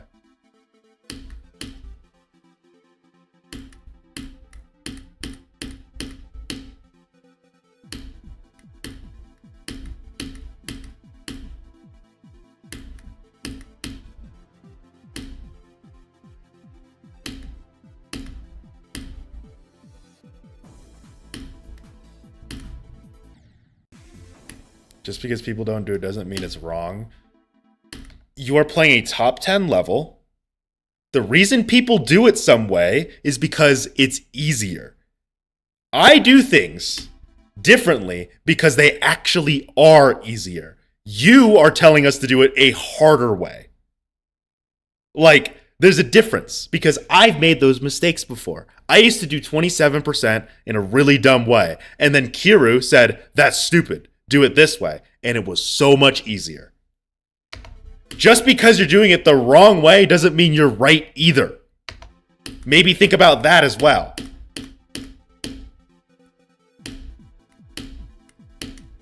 Doing it differently doesn't necessarily mean you're doing it a better or equal way. Because 99% of the time, if there was an easier way to do it, everyone would be doing it. Because we are literally playing a top 10 level. Any fix of difficulty makes this level so much easier because we are literally trying to optimize the shit out of this. That's how you play this level. You start and then you just optimize. I have fucking optimized the shit out of different parts.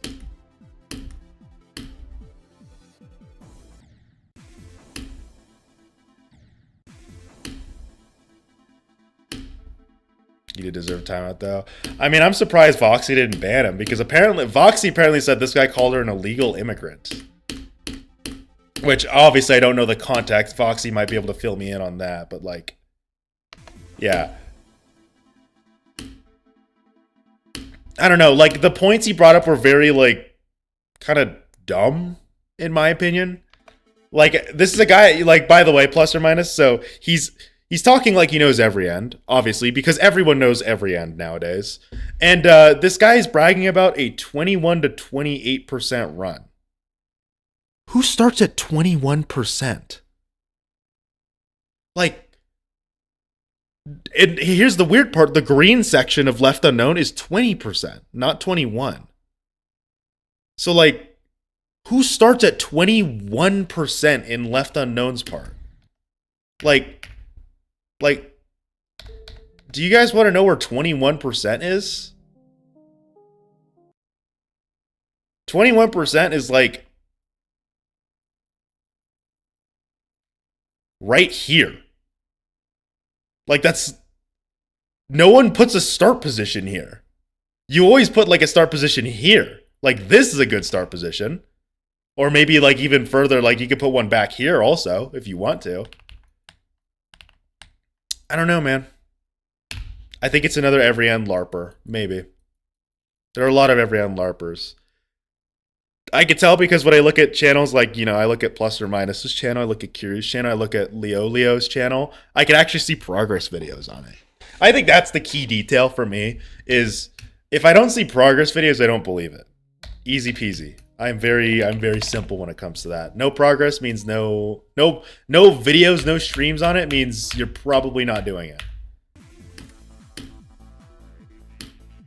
Like that's why I have more respect for people like Plus or Minus and Kiryu and you know Leo, who is, you guys probably don't know him, but you know I've recently watched one of their videos and they have like 42% on it. And then you know when they speak with like, what is it? Maturity. So they'll say like, whoa, you do that part differently. Nah, I think you should try this. As opposed to, there's an easier way to do it, or you're doing it wrong. You know what I mean?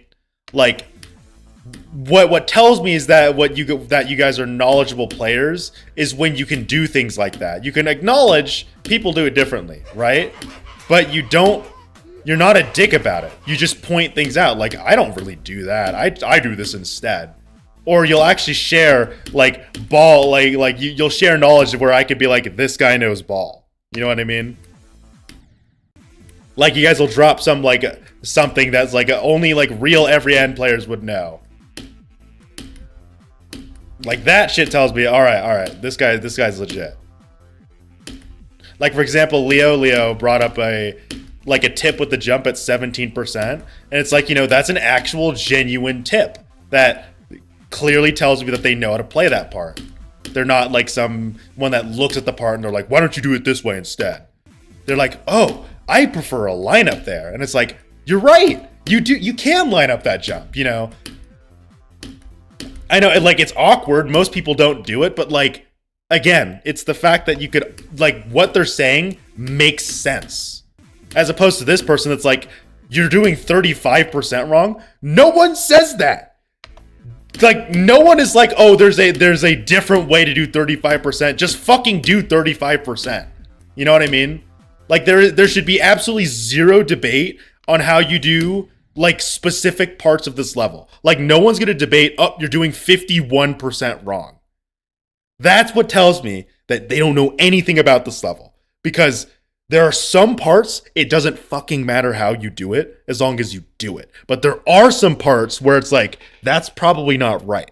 For example, 27%. I used to do that jump terribly wrong, but I was corrected. I was told the easier way to do the jump.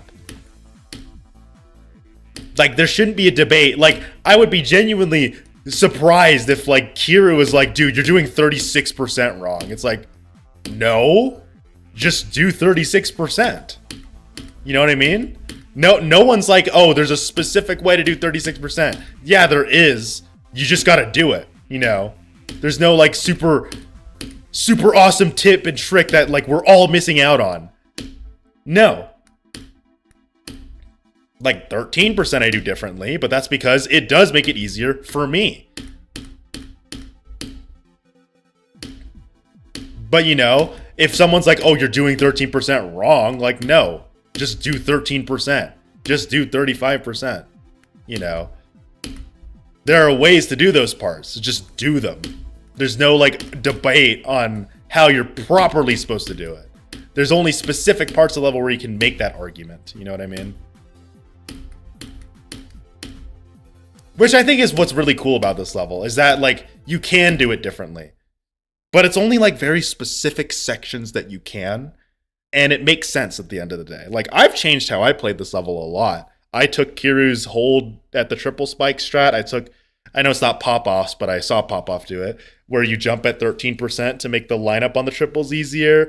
I took a lot of Kiryu's strats in Kermal's part, plus or minus. I started using your lineup at the 63% jump.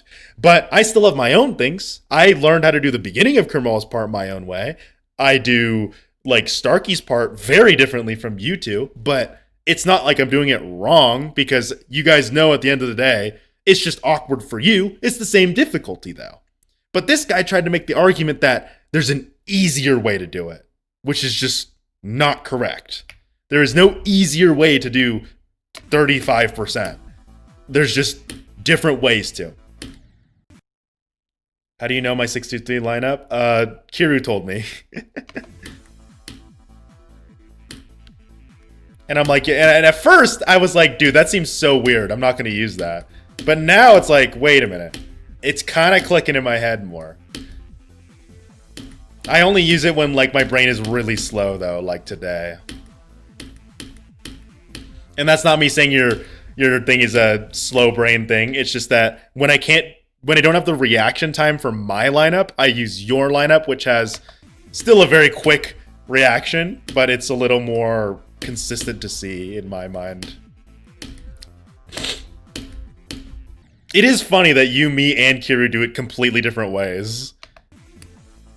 Like, you line up with the background, Kiryu lines up with the front structure, and Kiryu lines up with, like, these weird white lines that come up from the screen, and I line up from the edge of the block. But, you know, at the end of the day, we just do it. That's the important thing. That tells me that we know how to play it. You know, you just do what you do. Do what's comfortable for you. I'm sorry, it's still so fucking, like, incredible to me that someone is trying to argue about, like, how to do 35% easier. Like, nobody says that. Nobody says, here's how to do 35% easier, because there isn't an easier way to do it. You just do 35%. If you do it a different way, you don't need to mention it. You just do it that way. There's many other jumps that you could argue about. You know, oh, there's a much easier lineup for 37%. Hey, look at that. Maybe you and Kiryu told me an easier lineup at 37 and actually did make it easier. You know, there's so many every end LARPers. If I had the death note, I'd write all their names in it. Just kidding, it's not that deep. I mean, it is for me, because I'm very passionate about this level. I care a lot about this level. And like, I hate seeing people that are like trying to act like, you know, they're good at it. And it's not like, oh, you know, you're stupid and you're bad. It's more so like, dude, you could literally play the level. It's right in front of you. Just play the level, and then you could learn. Instead, they just choose to act like they know. Brother, the level is free to access for everyone. This level is not like hidden behind closed doors. You can play it.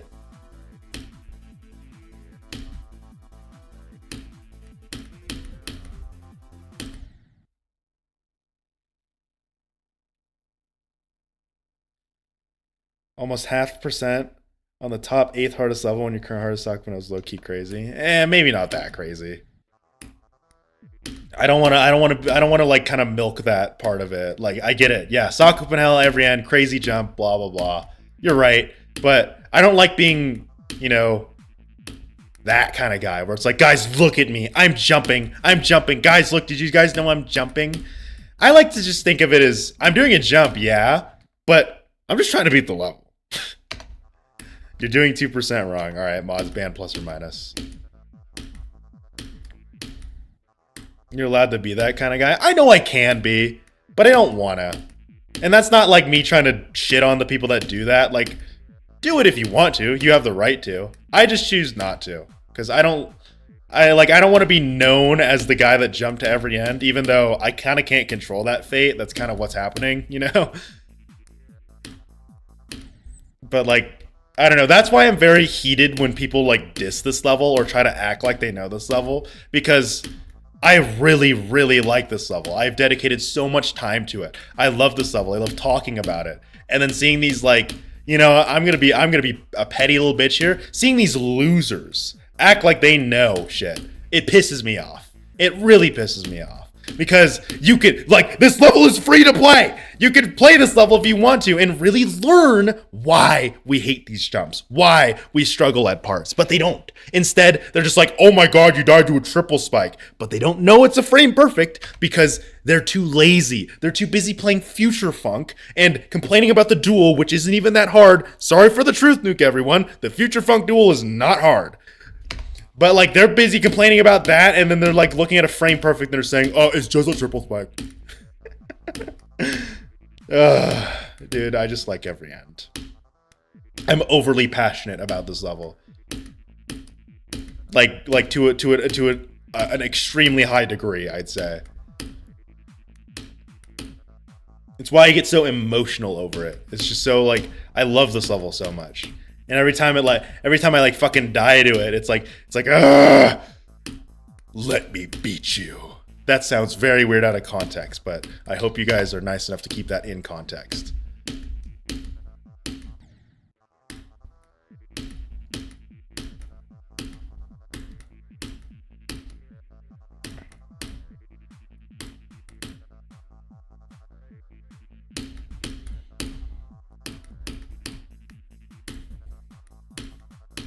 I just love this level, man.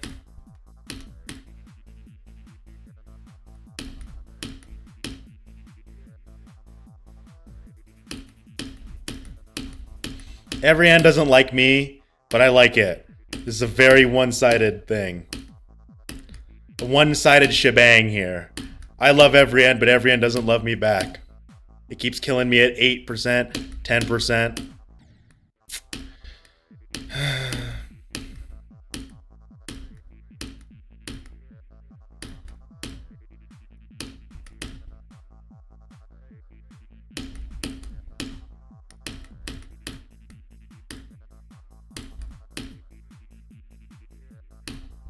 Dude, I can't believe I got to Joxy's part from zero. That still hasn't settled in, even though that happened almost a month ago.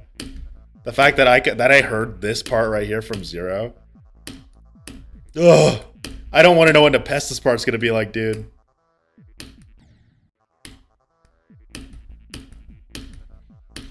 Dude, like Nepestis part, like that's when the song gets intense again. I know Nepestis part, like compared to Blitzer, isn't like insanely hard, but like I guarantee I'm gonna have a nerves death there.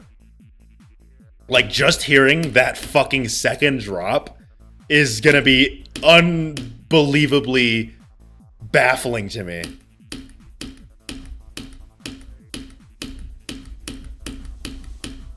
Like I literally think hearing that little bang there is gonna leave me shell shocked.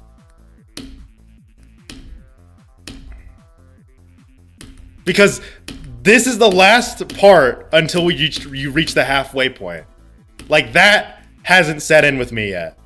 I am almost at the halfway point.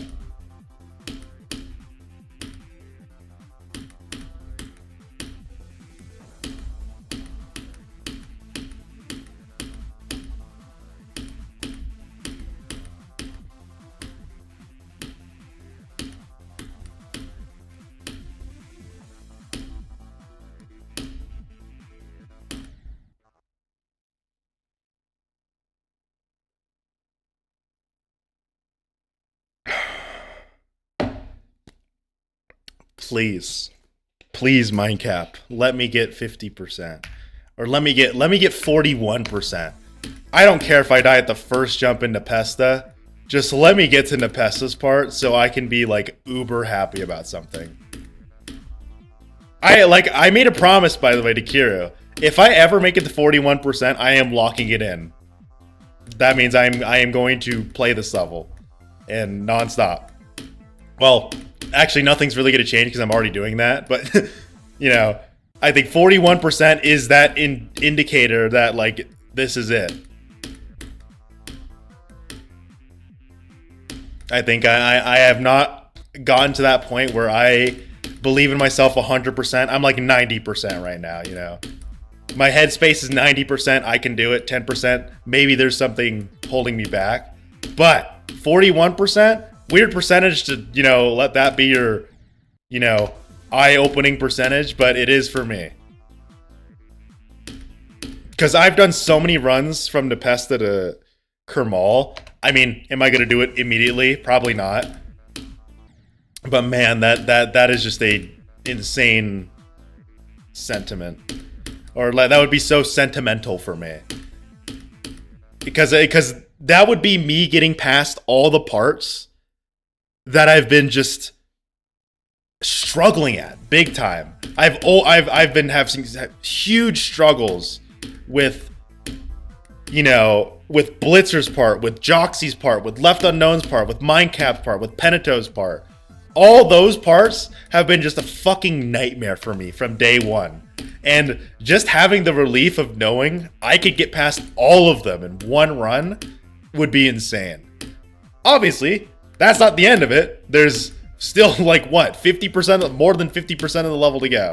But goddamn, that would feel amazing. Because these parts have been just torturing me.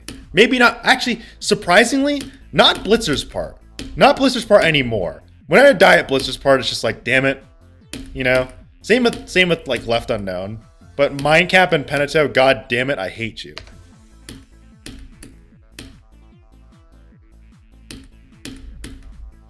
%15 of the level. Just where you have to shut your fucking brain off and lock in or you're dead. And then not only right after you do that, yep, you have Blitzer. You have Blitzer, Left Unknown, and Joxy to get through. They're like those. That is the biggest 1-2 punch in this level, dude. Penito, Mindcap, underrated. Those two parts are fucking brutal. The only thing we could be fortunate about is that they're at the very beginning of the level. If those were like halfway through, this would be fucking impossible. Like, imagine the 5% jump halfway through the level. Yeah, I'm alt F4ing, dude.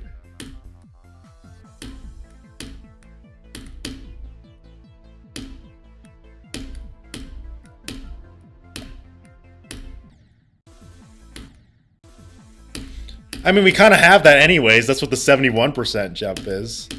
Although that one has a way easier lineup. It's just at 71%, so you're going to be stressed the fuck out.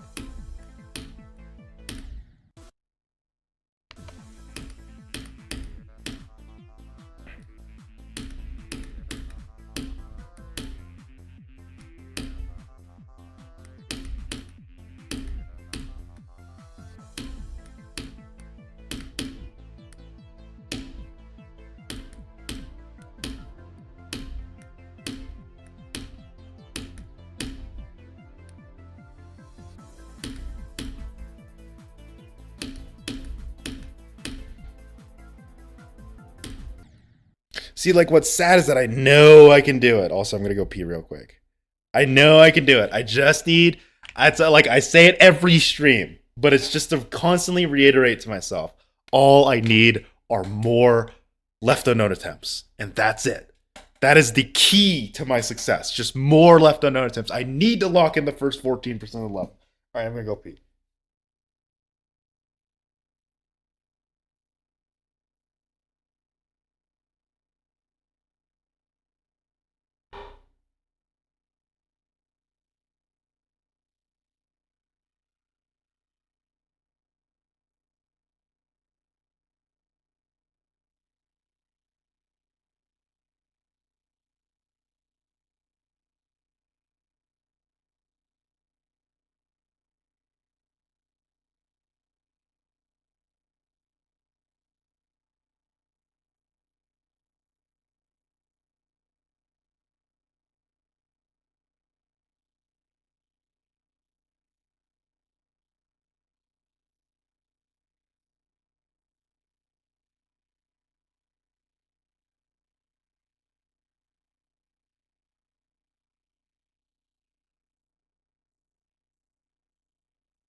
No, Voxy, no piss cam.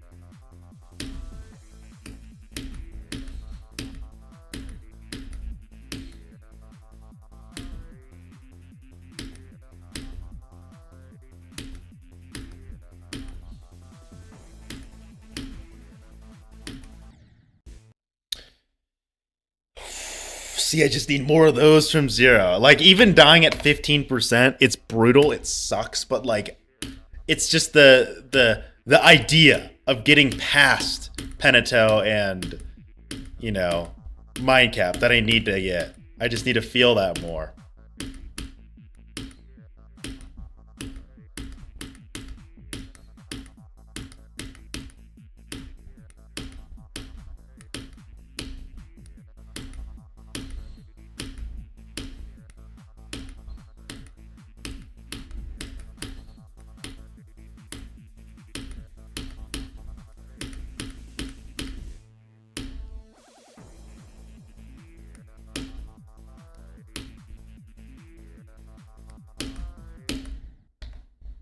Just realized my heart rate monitor's off.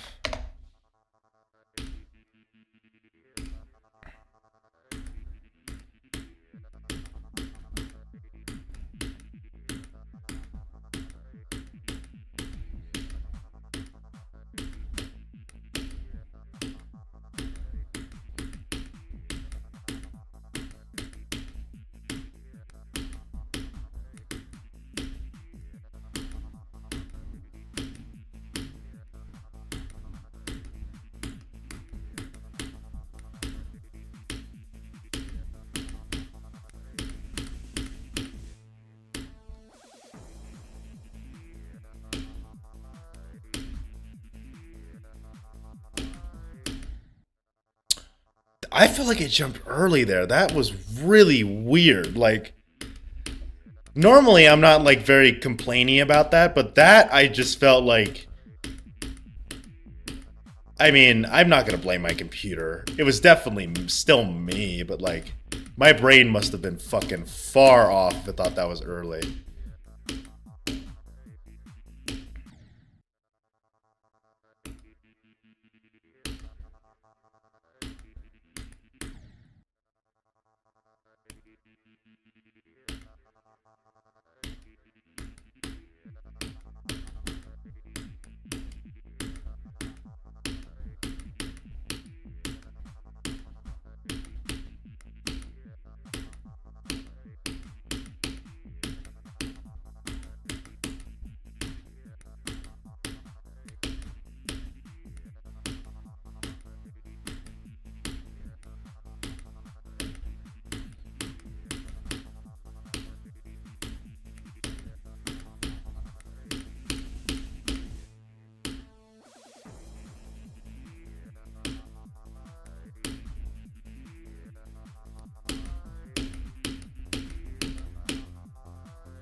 I went early on the wrong jump.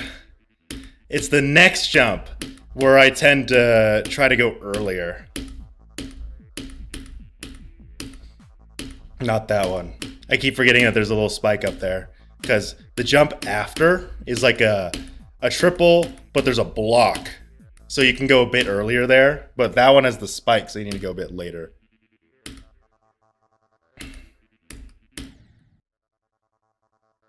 It's still crazy how much I've played that part, and sometimes I just forget.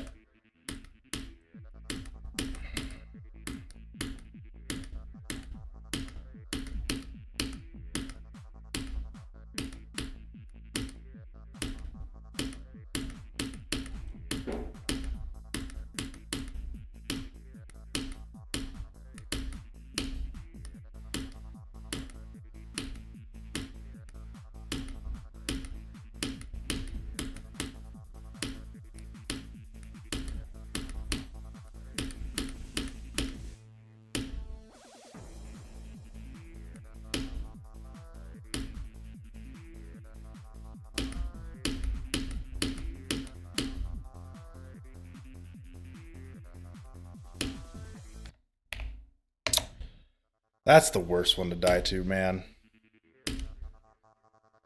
That's the worst frame perfect to die to, by far.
Felt too late.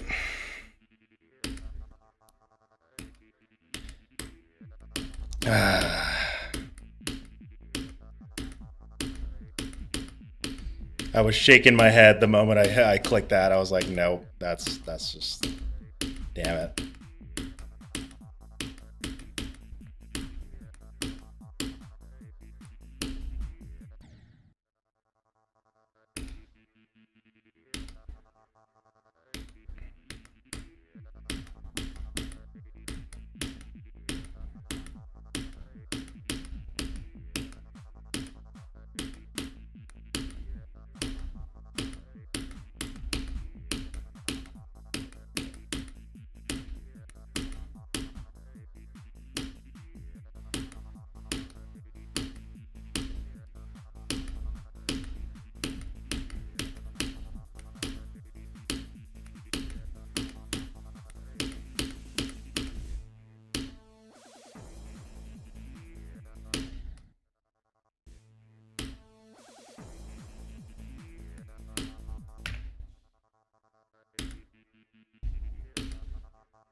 The problem with doing runs from zero is that it's so tiring. It's, you know what I mean? Like, it's so weird to think it's tiring because it's like, wait, you're barely doing any attempts. But that's why it's so tiring. You're barely doing any attempts.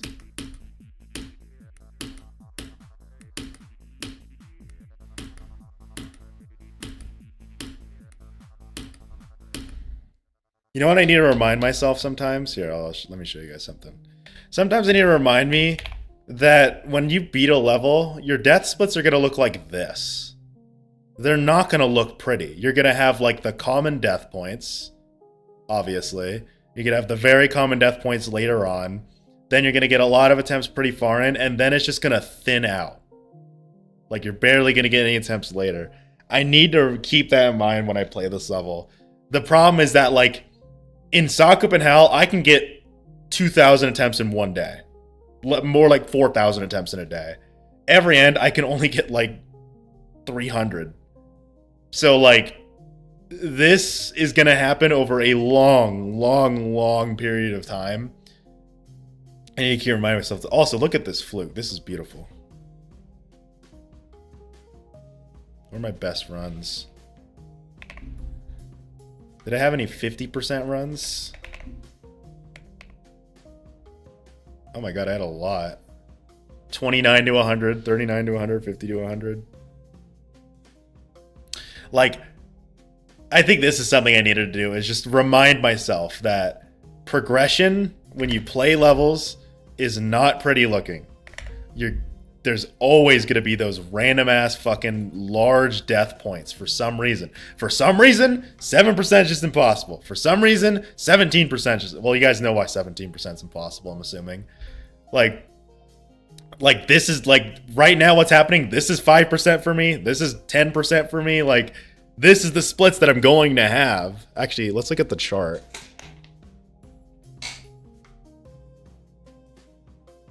Like, yeah, look at this. The pass rate chart normally looks like this. It's adorable to have jumps or, like, spots where you barely get past it 50% of the time. MF brought on an entire chart. Well, remember, when you're doing a jump, you need to remind yourself... I never died at 9%. That's kind of funny. You need to constantly remind yourself that you are going... Your chart is never going to be a line straight up, you know? It's going to be this. It's going to be ugly. Like, let's pull up my Bloodbath one real quick. Like, if you look at the Bloodbath chart, like, look at this.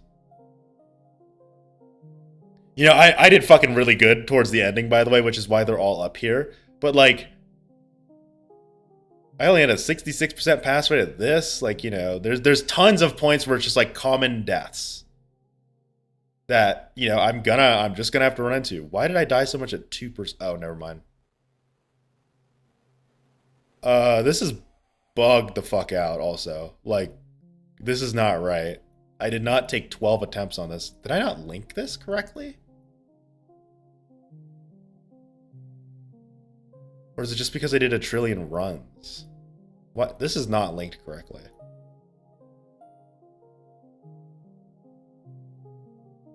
Yeah, this is not linked correctly. I definitely died way more in these parts. Yeah, whatever. I think the death tracker broke because of the update.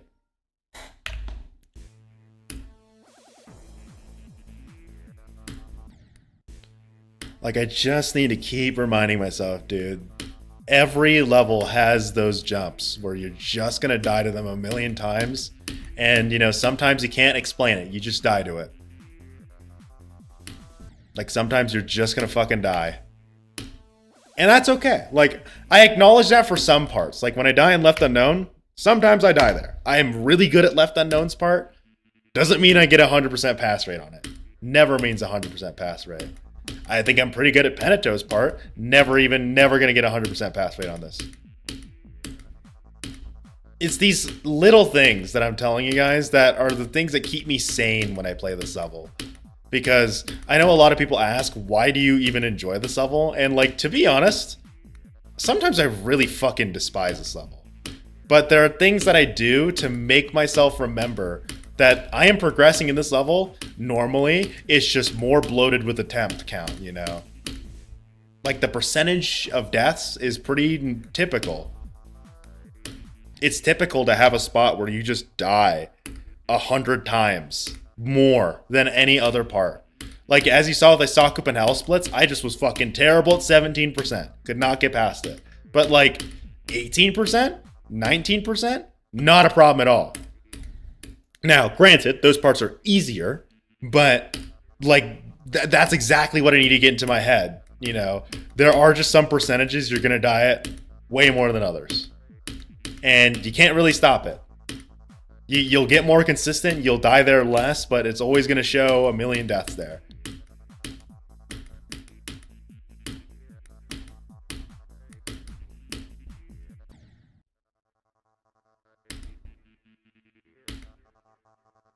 so weird seeing you use your index finger. Don't most people use the index finger? Like, how is that weird? Pretty sure almost everyone uses their index finger.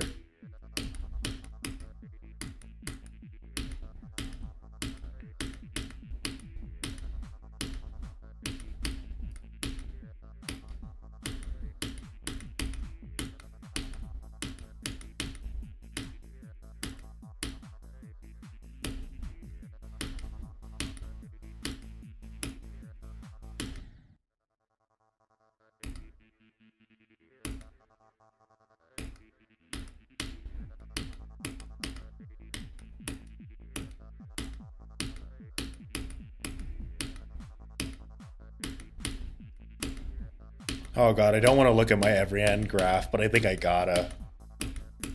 Just again, so I could see my like points of failure.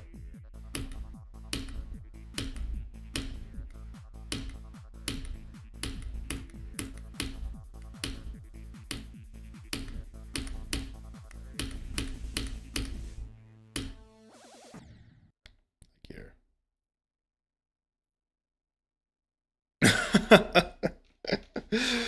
Oh, you see that? This is every end in a nutshell, dude. Just yep, wondering what this jump is? Yep, it's 10%. Then there's 5%, 27%, 37, but I understand that one. Oh, it's so brutal. It's so brutal, dude. Some of these jumps are just fucking impossible for me, dude. Like 9%, only 60% pass rate. This is my lowest by far. I only have a 45% pass rate at 10%, 50% at 27%, 57% at 5%. So the y-axis is how frequently I get past it. The x-axis is the percent of the level. So like obviously I have a 0% pass rate at 100% because I've never been there. 40% I have a 0% pass rate because that's my best. I've never gotten past 40%. But I got past 39 and 40. I got past 39 and 38%. So I didn't die there. But I've only gotten to 37% twice. I died there once. Didn't die the second time. So I passed that 50% of the time. So higher up means, like, look, I've never died at 14%. I've never died at, 26, 29, 34. This might, like, obviously these are going to change. I'm just giving you an example. Like, up here, high pass rate. I pass it most of the time. It's a surprise if I die to something at like 4% or, 14, 16, 18. Very rare deaths here. Then the lower you go, the more frequently I die there. So my most frequent death from 0, or my lowest pass rate, is 10%. Understandably, 10% is bullshit. It's also 5% and 27% and 37%. This one, only because I never reach here. This one, because I also rarely reach here. This, because 10% is stupid. This, because 5% is stupid. 1% because I read chat a lot. And yeah. If you're wondering why I only have an 80% pass rate from 0%, it's because when I press R, that restarts the level and adds another attempt, and it counts as a death from 0 sometimes. So I'm kind of screwing myself. So you could ignore 0%. I would say ignore this one. And this one, you can kind of keep in mind because I read chat a lot. 2%, there's a death that I keep dying to. 3%, whatever. 4%. I don't even know what's at 4%. Oh, never mind. I remember. But like, you want to know what makes me proud? Is that like, so this is Peneto and Mindcap. You see like brutal, horrible looking graph here. Up and down constantly. Then look at Left Unknown's part. Like, this is a pretty steady high graph, with my most frequent death being at the end of it. Like, my worst death, my most frequent death in Left Unknown, other than the ending of it, is 74% pass rate. I'm pretty good at Left Unknown. I am not good at Mindcap's part. I am okay at Peneto's part. And then I don't get to fucking Blitzer enough to where I can really give you insight on that, or Joxy. I just need to get there more before I can give you more insightful things on that. What mod is it? It's Death Tracker.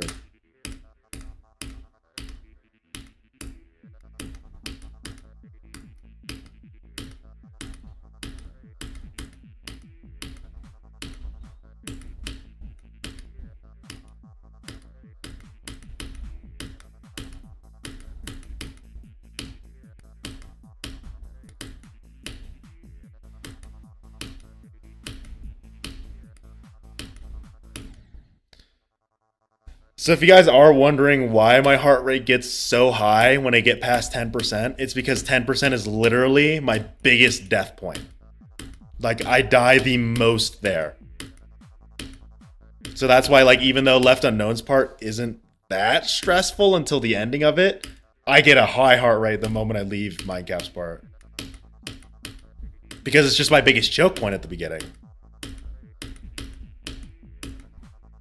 And then obviously Blitzer is just the hardest part in the level, so my heart rate stays up there. Like, I'm in the stressful part of every end. Once I get past it, though, my heart rate might settle down a bit. Hopefully.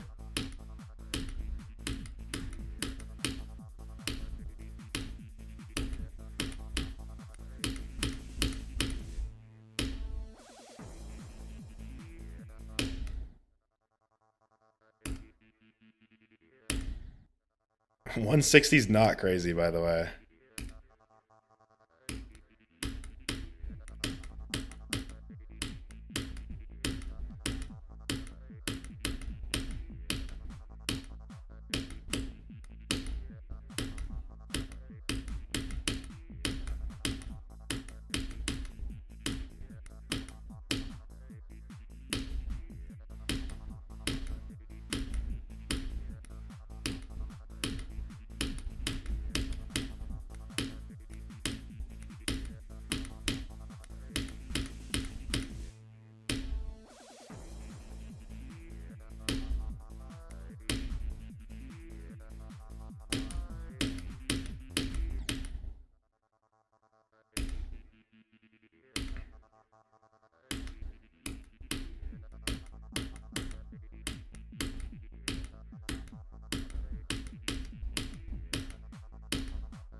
Dude, I did that part so bad.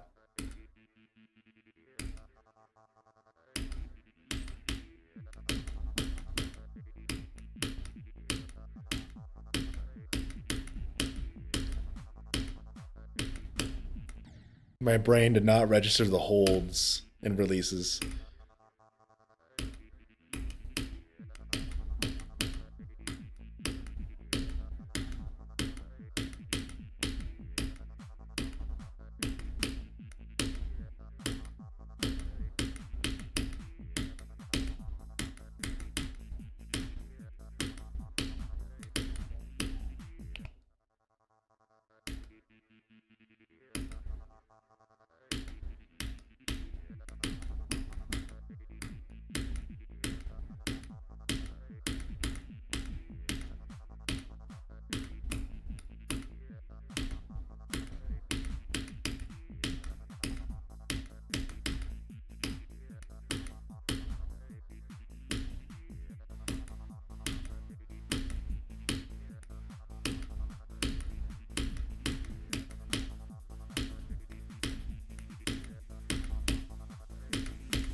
Hmm.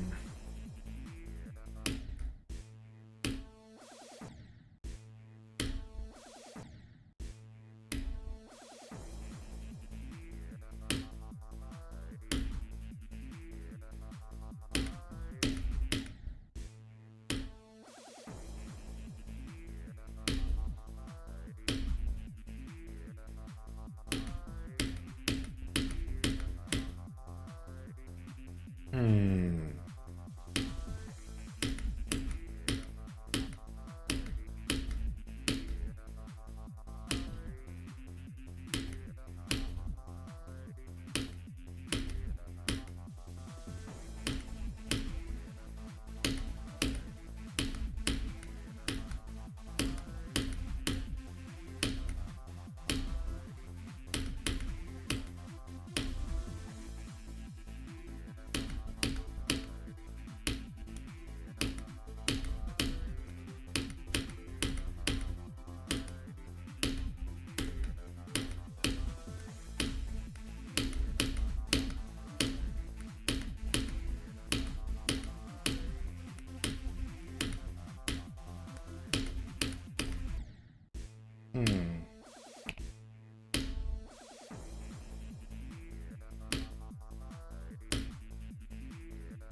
Hmm. Hmm. Hmm.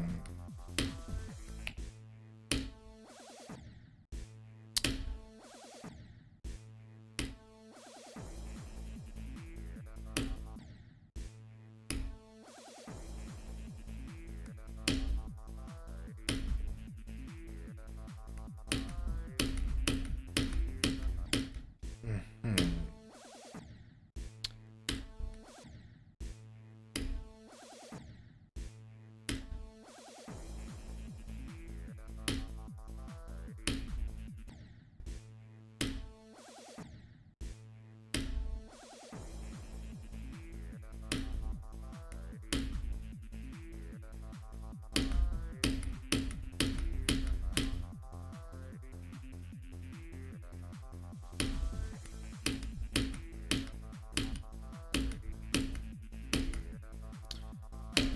I love being analytical. Some people just can't handle it, you know.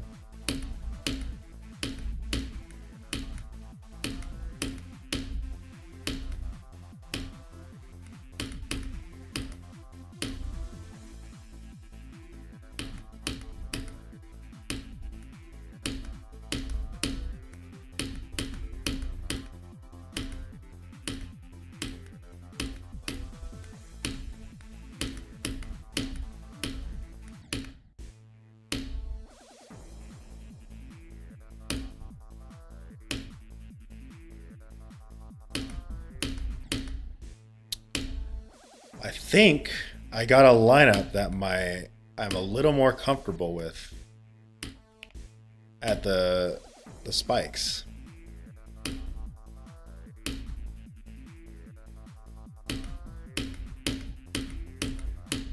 Only for the first jump though. It doesn't help the other jumps, but it really helps the first jump.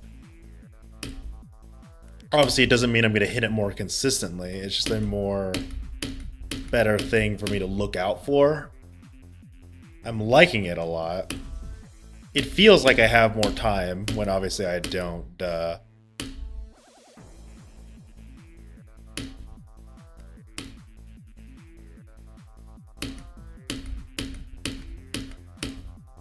learning process is brutal, but you know, it's actually very satisfying sometimes. You know, I hate having to remind myself how to play the damn level, but you gotta do it sometimes. Especially if it's like a part you're struggling at, instead of, you know, bitching and moaning about it like I normally do. This time I'm like, you know what, let's just fucking hyperfixate on it for a bit. How can I make that jump a little bit easier for me? How can I give myself any little micro advantage on this jump? And I think I got one.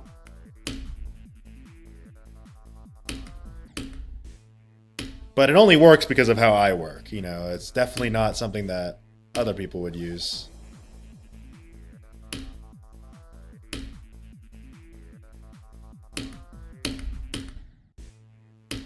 But I'm liking it.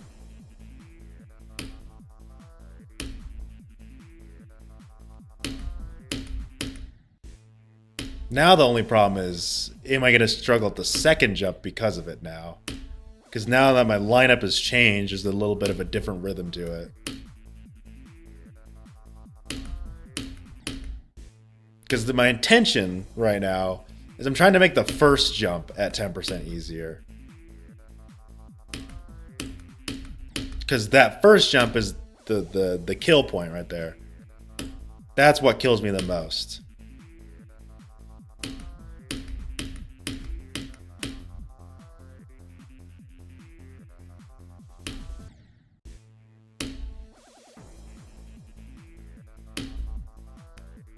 Like any other death at this spot, I don't really care about, honestly.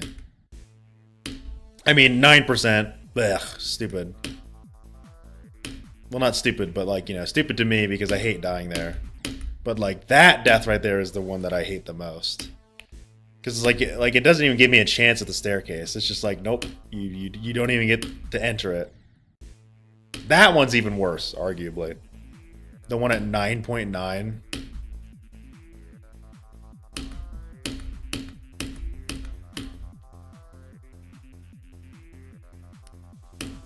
Because I don't care about dying to the other frame perfects if it means the one that I struggle with the most gets better. Because that's all that really matters for me right now, is just building consistency. I don't care about getting a new best right now. It's going to take a while for that because I don't even have a blitzer attempt today.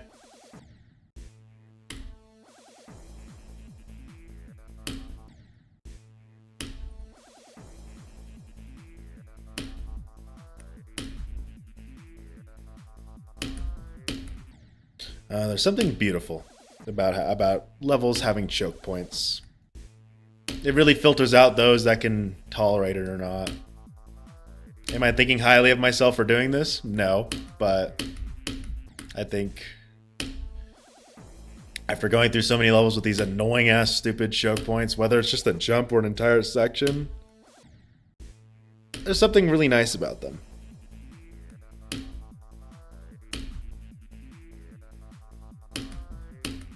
They're these mini challenges that you have to overcome in like the grand scheme of things. Like obviously the grand journey here is beating every end, but also at the same time it's like I gotta learn how to beat Mindcap's part consistently first. These little micro challenges.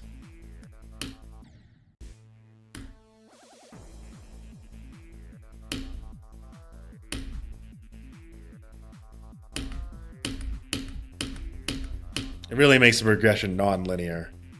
Which is nice if you're like into movies and shit. You know, it's boring when it's all very one-dimensional. It's just like, alright, now it's the next part, now it's the next part. It's like, you'd think, oh, I should be practicing Joxy the most. It's like, it's not even that. Like, I don't even think I need to practice Joxy all the time. I still do. But like, the real part I need to practice is Mindcaps. And it's like, dude, I've gotten past this part like 100 times.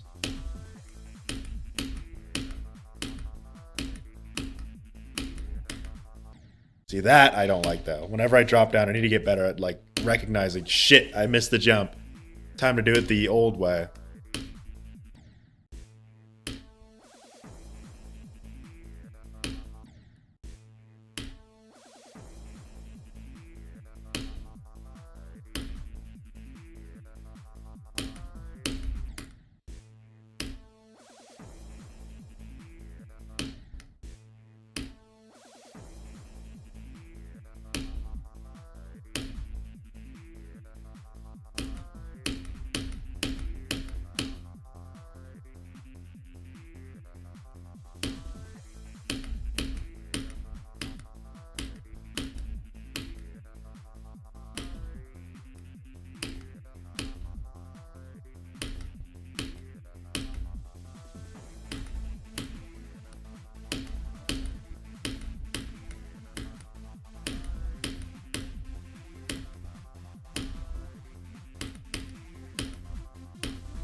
Yeah, dude, I'm not good at improving that. Like I went early, and then I adjusted and went late.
That's good. I'm getting more. I need to get more confident. 18 to 33. That's a very awkward 15% run, but I need to get better at that.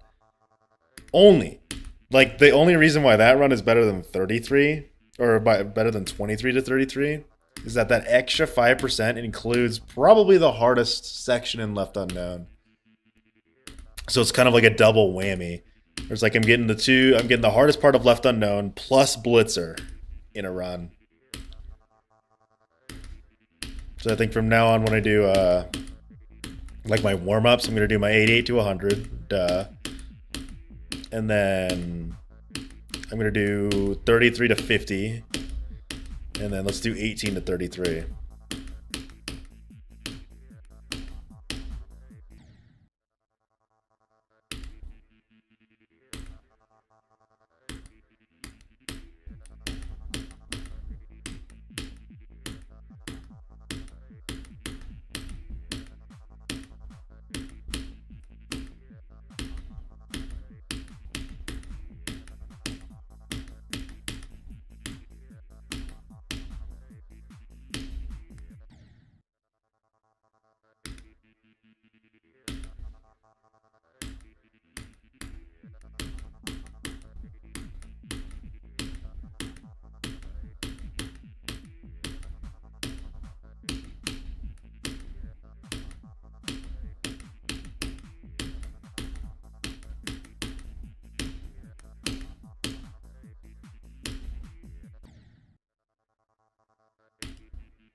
Oh boy, might have to call a stream here.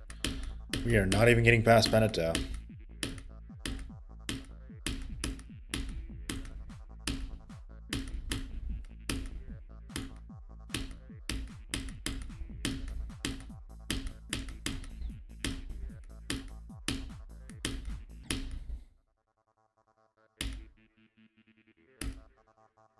Yeah, I'm gonna call a stream here. Not like anyone's watching, anyways. It's probably just Zix Trio.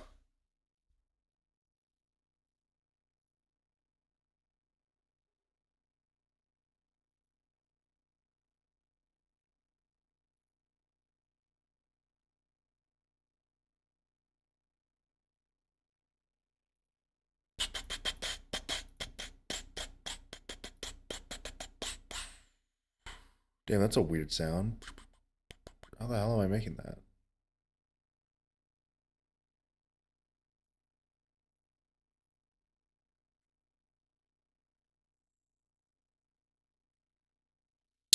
But yeah, I'm gonna end stream here. Bye, everyone.